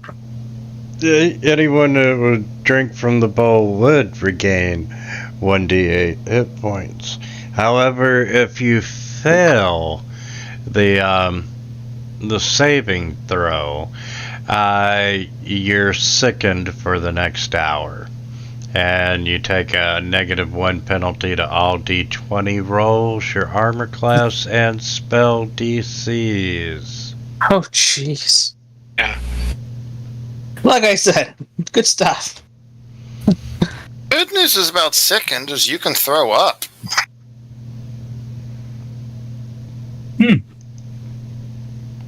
And How many actions is that? One action per wretch, which lets you make a save against the original DC. Interesting. So, in theory, if you have several minutes to retch, even if you're badly sickened, you can eventually throw up everything that's making you sick. But it may not be pleasant for you or anyone around you. Well, isn't that just wretched? oh my god.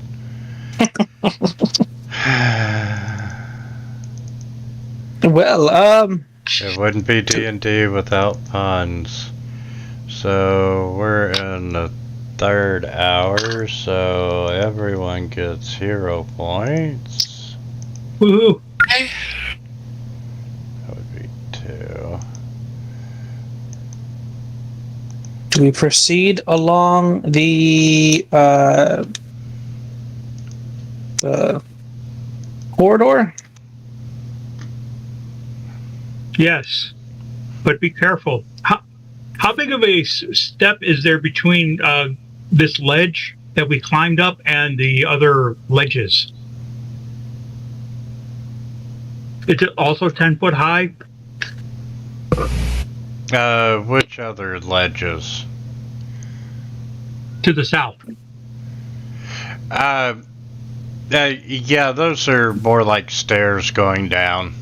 They're small, Okay. You don't have to climb.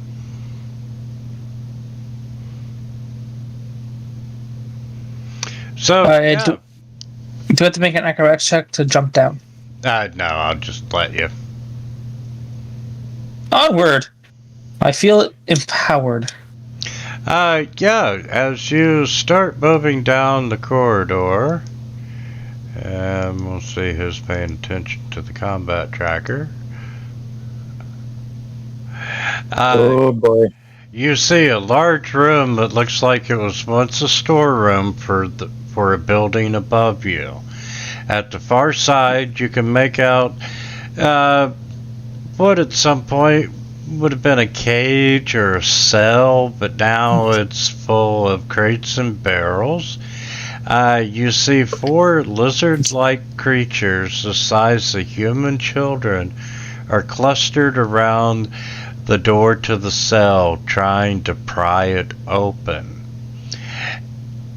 And currently, they're unaware of you.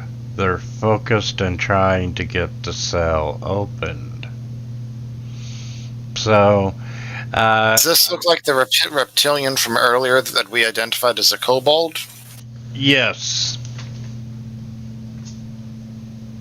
One that wasn't so lucky to get by the spider.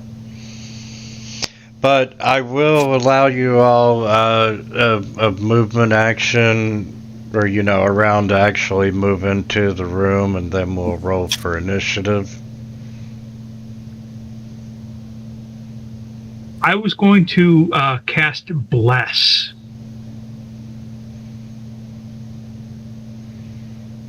Yeah, you can go ahead and do that. You can buff before combat. I'm just trying to figure out where all my spells went. Because they are not there anymore. Hello? Check your mode at the bottom.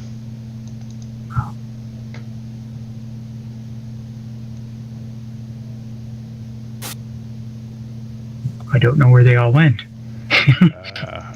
Let me look at.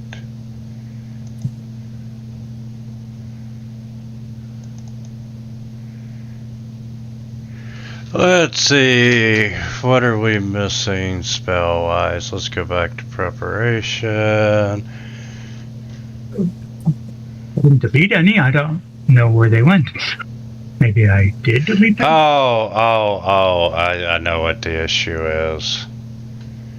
Okay, we're back on mode as combat. I'm going to change the display over to actions. You see your focus spells now? Yes. Not the spell, but the title line above it. Yeah, I had to actually click next to the number, and then it makes them show up again. Okay, it closed them all. Minimized them. That's a collapsible section. Now I know. I was just like, where'd all my spells go? All right, I'm going to cast Bless on us. Dang it, I did it again, didn't I? There's a button to select all allies, right? All friendly units, and then I cast it. Yes.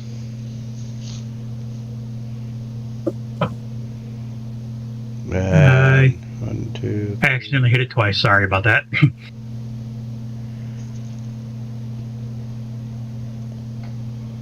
Did it work? And everyone has been blessed. What does that do exactly? Technically, we haven't all been blessed.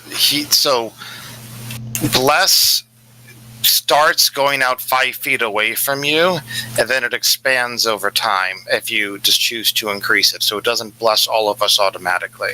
Well, we were all standing next to each other before the combat started. Doesn't matter. As soon as we walk out, it fades. Oh, okay. Okay, it does what again? Anyone within 5 feet of him gets +1 attack. Every single turn, he can use a single action to increase the radius by 5 feet. So after like 4 rounds, it could be 20 feet out. But you have to stay within it in order to gain the +1 bonus. So you could certainly cast it, and then every turn keep like trying to expand it and move forward to buff people. But Okay, so how do I undo what I just did then? I got it. I'm blessing everyone. Sorry. Gee, I wonder who's gonna get attacked first.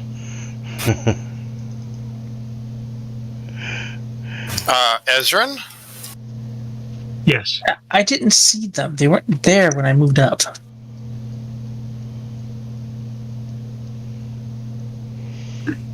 Okay, so if y'all'd like to move wherever you'd like, and then let's make initiative rolls, please.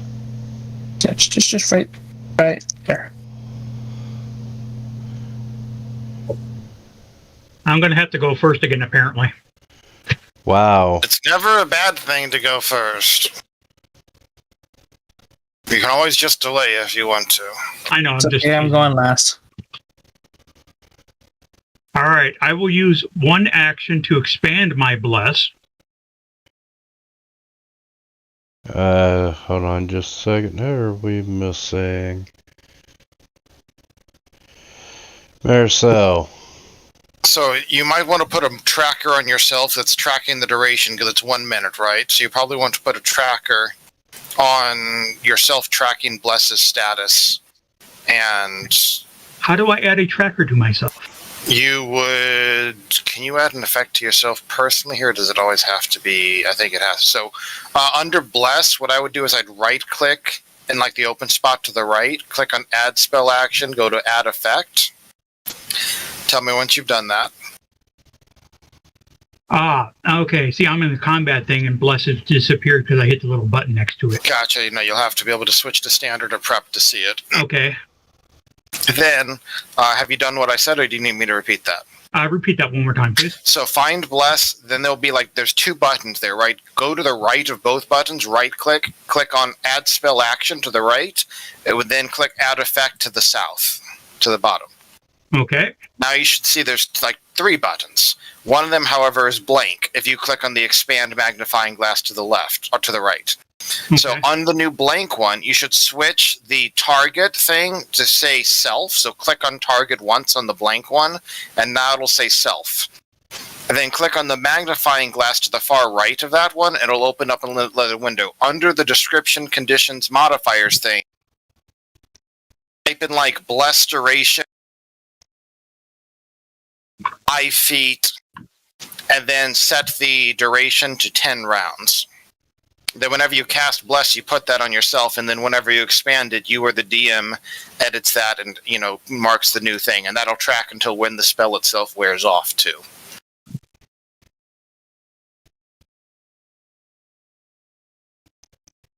The only thing I didn't get is the target.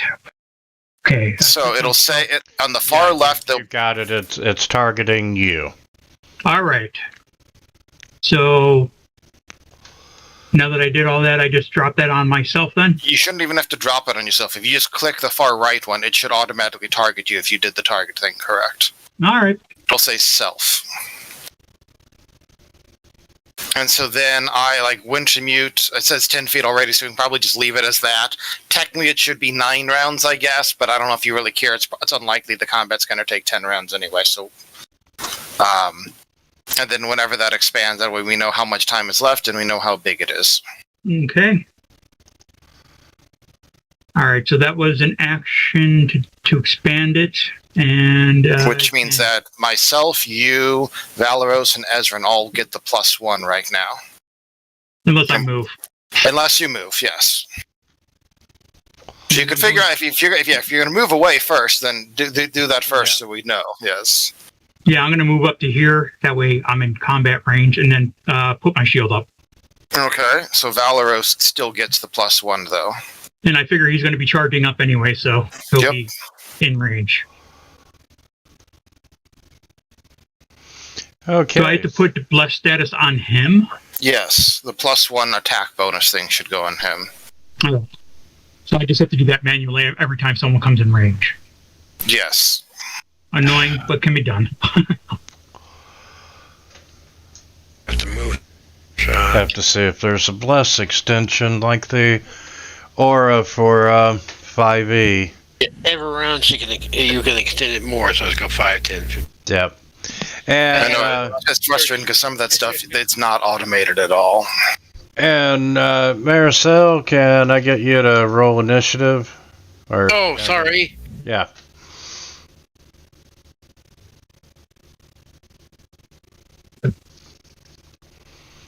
Okay, and let's see who's at the top of the combat tracker. In that wheel. And Kira, you're up. Yeah, that was my turn. Sorry. No. He's giving you a second turn. Take it. Okay, small reptilian humanoid. Let's see.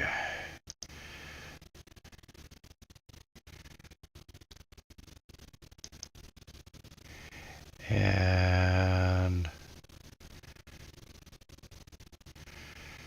perception is wisdom. Mm-hmm.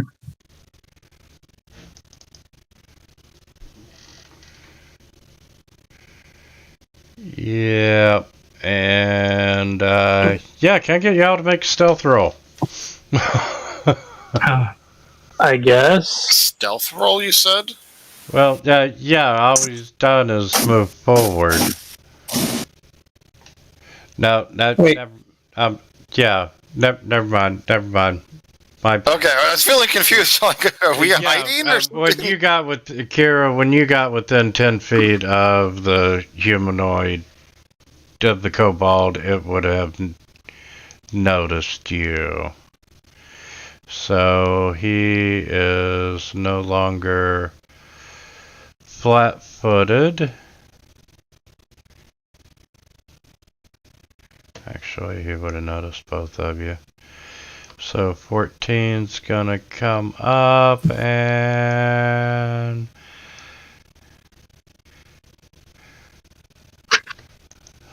God, I feel like I'm picking on Sheer tonight, but that was the dice roll. And he's gonna You're try to always stab picking on you me. with a spear. Hey, he missed He's a fighter. He's supposed to get taken.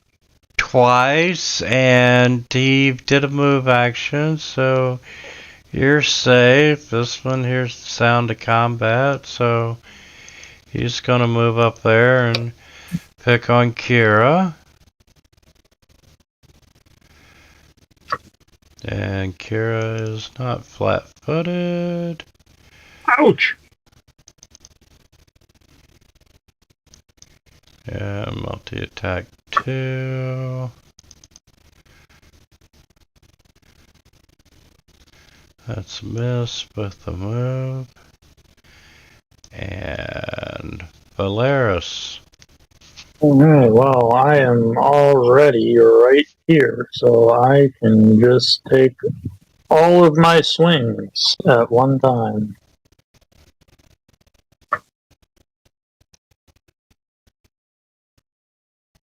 That doesn't hit. You have hero points.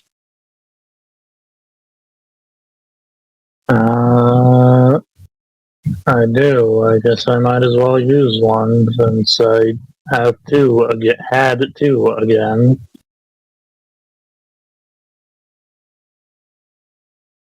Better.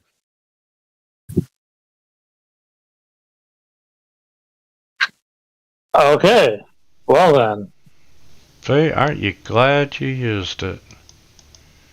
I guess I will move this way as my second action, and then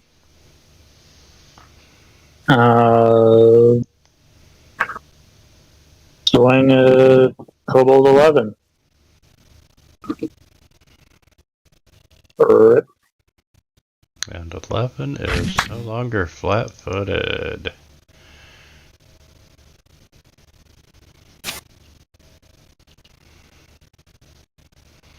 Alright, here we go. Let's see.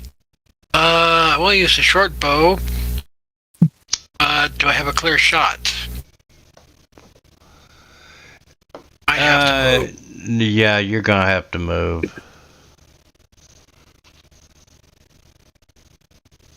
Okay, that should give me a clear shot at fire 11. Absolutely. Okay, here we go. Rock and roll. Alright, I moved.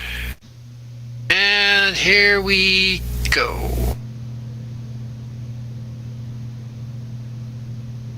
Oh. And second shot.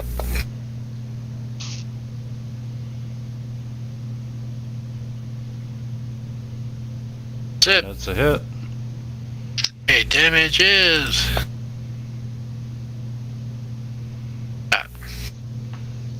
Do you want to use the hero point to redo that one roll?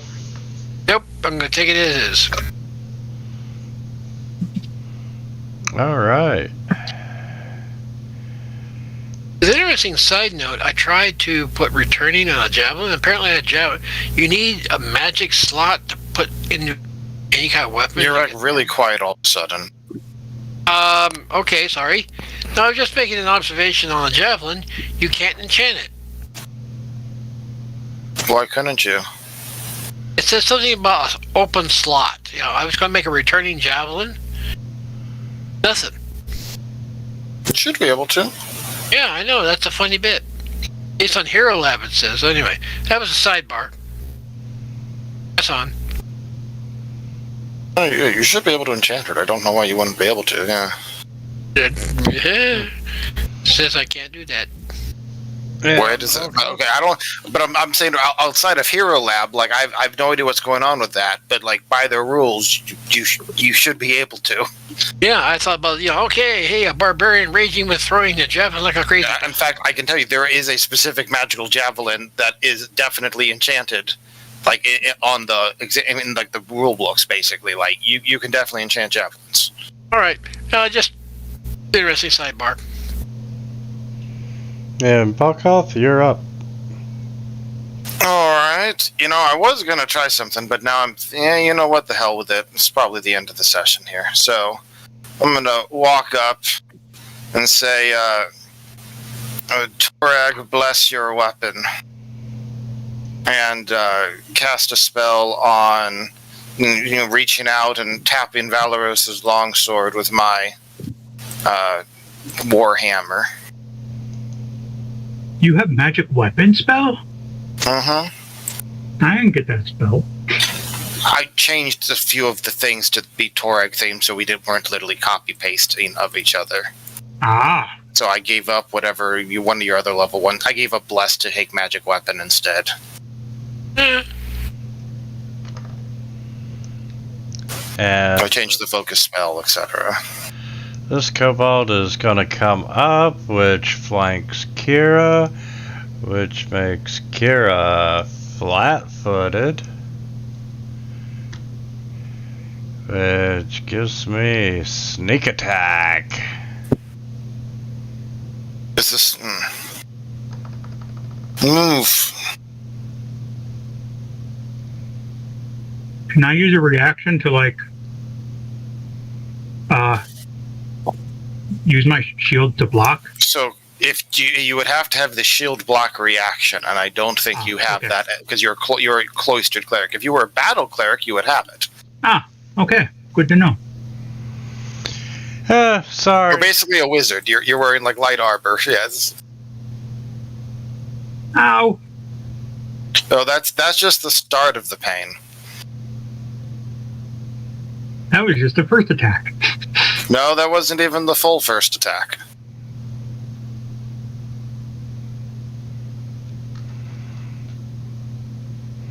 Wanted me to try to fix things behind the scenes, yeah? No, I'm wondering why it didn't apply it to Kira. Because I dragged and dropped it instead of just click. I need to drag and drop it. So... It didn't apply to Kira, and it didn't apply the sneak attack. And there we go. Boom. Well, I guess you lucked out this. And yep, 1d6 plus 1 plus the 1d4. So yes, there it goes, and that was the first attack. We've had one attack, yes, but what about second attack? And you know, flat-footed, does that apply? That only applies for the first attack, right? No, it applies the whole time. He can sneak attack every time. He's got her flanked. Ooh, and missed, and But it would also be at -2 at that point. yeah. Missed either way, but And yeah, we're just gonna pass to Ezrin. Yeah. Yeah. Let's see here. I just need to.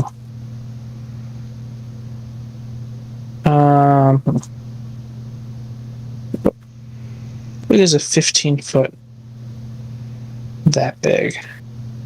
So if I couldn't do it without hitting everybody or my compatriots. Even if I were to move to here. So how do I get this thing off? are you trying to use a burning hands? I was going to, but I'm not going to do it. What you could do if you wanted is you could step one down and then one down to the left, and then you could fire it along to the left, basically. Oh yeah, I know. I was trying to see. Something like that. Yeah, I could do that. You know what? I think I will do that. Actually, it's a good idea. How do I remove this? Right-click on anywhere on it, and then go to pointers, and then click on remove this. Oh, thank you.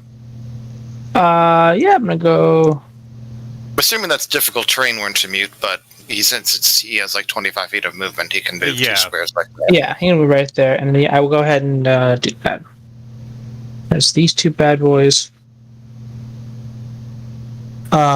Burning Hands is a reflex save.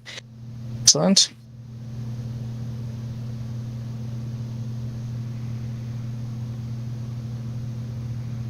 All right. Succeeded.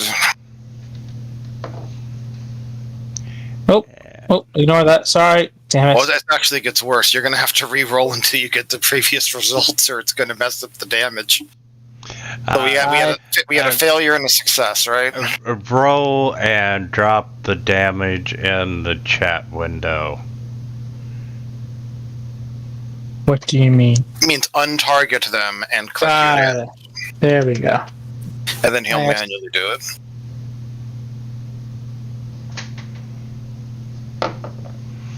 That's what I meant to do. Okay. Buttons are so damn small. So that would be 9 to 5 and then 4 to 11, I think, yeah? 9 to 5. Working 9 to 5. Dolly Parton, right? 5 is dead. And what was the other one? 11. 11 gets 4.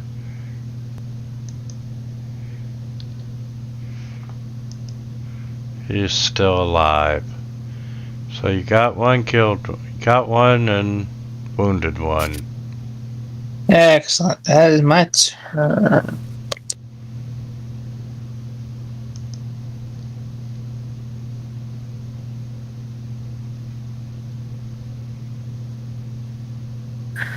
I mean, it's got me flanked. It wouldn't make sense for it to not attack me.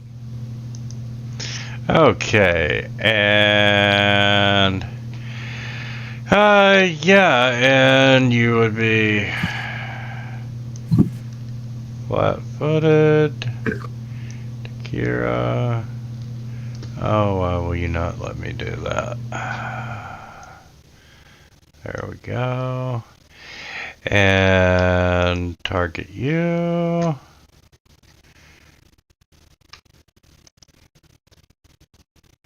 Okay, there we go. Target Kira. And we are boom. That's attack Woo. 1. Looked like it was going to roll on that 20 for a second. Attack 2. I thought you were getting awful excited over an 8. It looked like it was 20 as well, yeah. And Stabby. Oh, you lucked out.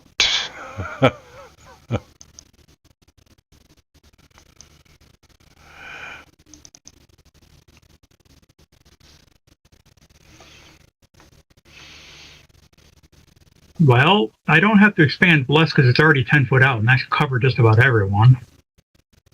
So, I can spend an action to move 5 foot and not get attacked. Even if you move normally, you won't get attacked unless they have attack of opportunity. These kobolds do not seem like trained fighters, so it is unlikely they do. But not guaranteed. Fair enough. But yes, you can also 5 foot step as an action, or step as an action, which is 5 feet, and prevent attacks of opportunity, yes. I'm going to swing at the kobold.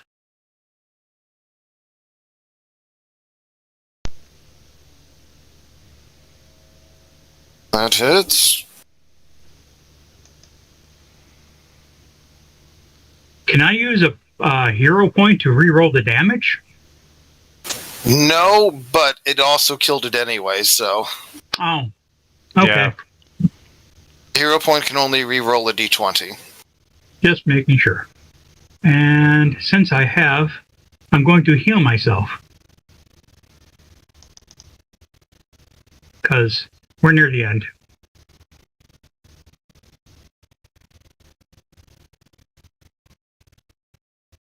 And that is all. Okay. Sheer. Oh, down to the last one, eh? Take him out. Get a crit. You can do it. Yeah, that's what I'm talking about. See, all this time you just need a Balgoth whisper. Do all the what the fuck? Yes! Whoa! Perfect. He's been holding back on us.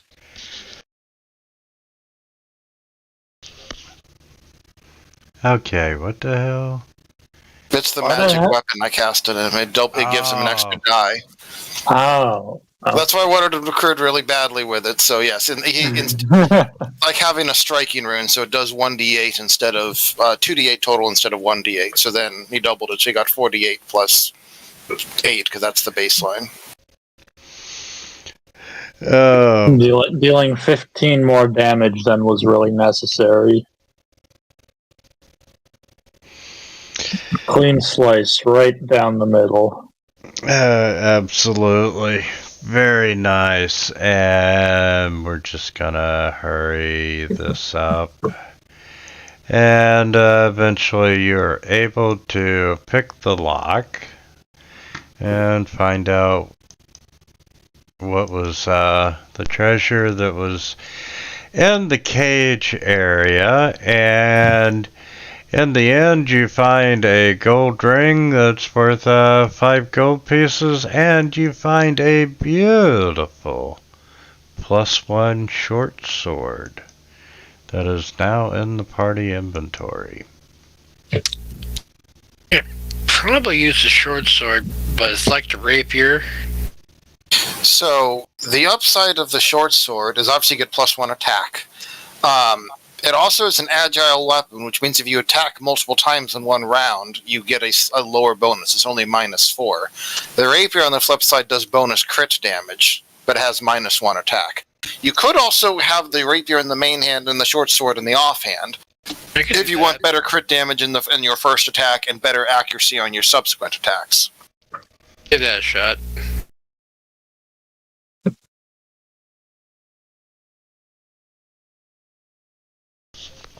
But they are in the party sheet.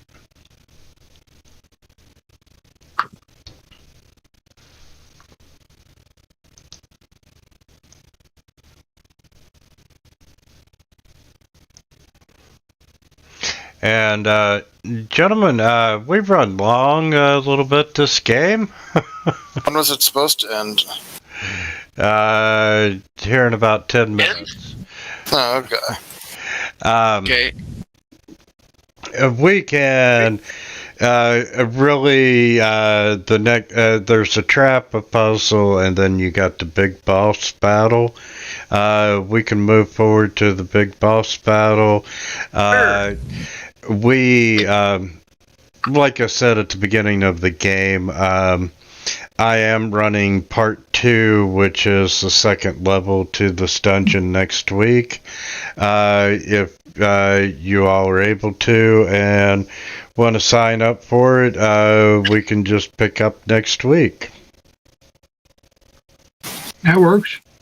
Yeah, I already signed up. I'm signed up. I can sign up. Shouldn't have used that bless the magic weapon spell there. I thought we were like at the end. Yeah. Hey. And I'm gonna paste the link to the Warhorn sign up. So yeah, it won't be any problem to finish the rest of this level and the second level next time. As far as Fantasy Grounds is concerned, before the big boss battle next week, we'll show you how to level up in Pathfinder. It's more about how to do it in Fantasy Grounds than it is, Pathfinder character creation. And it's basic rules, so there's not a lot to choose from to begin with. Wintermute knows this already, but I'm going to be out of town next week, so I will not be able to join. Just, buy a laptop for it. I have a laptop. The problem is I'm probably not going to have internet, or at least not stable enough internet to... Buy a satellite and transmit satellite internet to yourself. Okay, Elon. Yeah, really, that's a bit outside of my price range. There are some things money can't buy. For everything else, there's Fantasy Grounds. Sheer, we could just text you screenshots. I'll just text back, okay, move me here, and I swing at that guy. Too funny. This is I am really liking Pathfinder. Yeah, it takes a little bit of getting used to. There's a lot more conditions, but overall I like it. My only drawback is losing some of that 5e automation that Fantasy Grounds does. Yeah. I hate having to open the character sheet. Let me have it on the tracker. Okay, when I originally played Fantasy Ground, there was no automation in it. We had to set up our own little macros and those little things at the bottom of the screen. Yep, everything had to be programmed in from scratch. Yes, I know. But that's the last time I played. I was just like, this kind of sucks.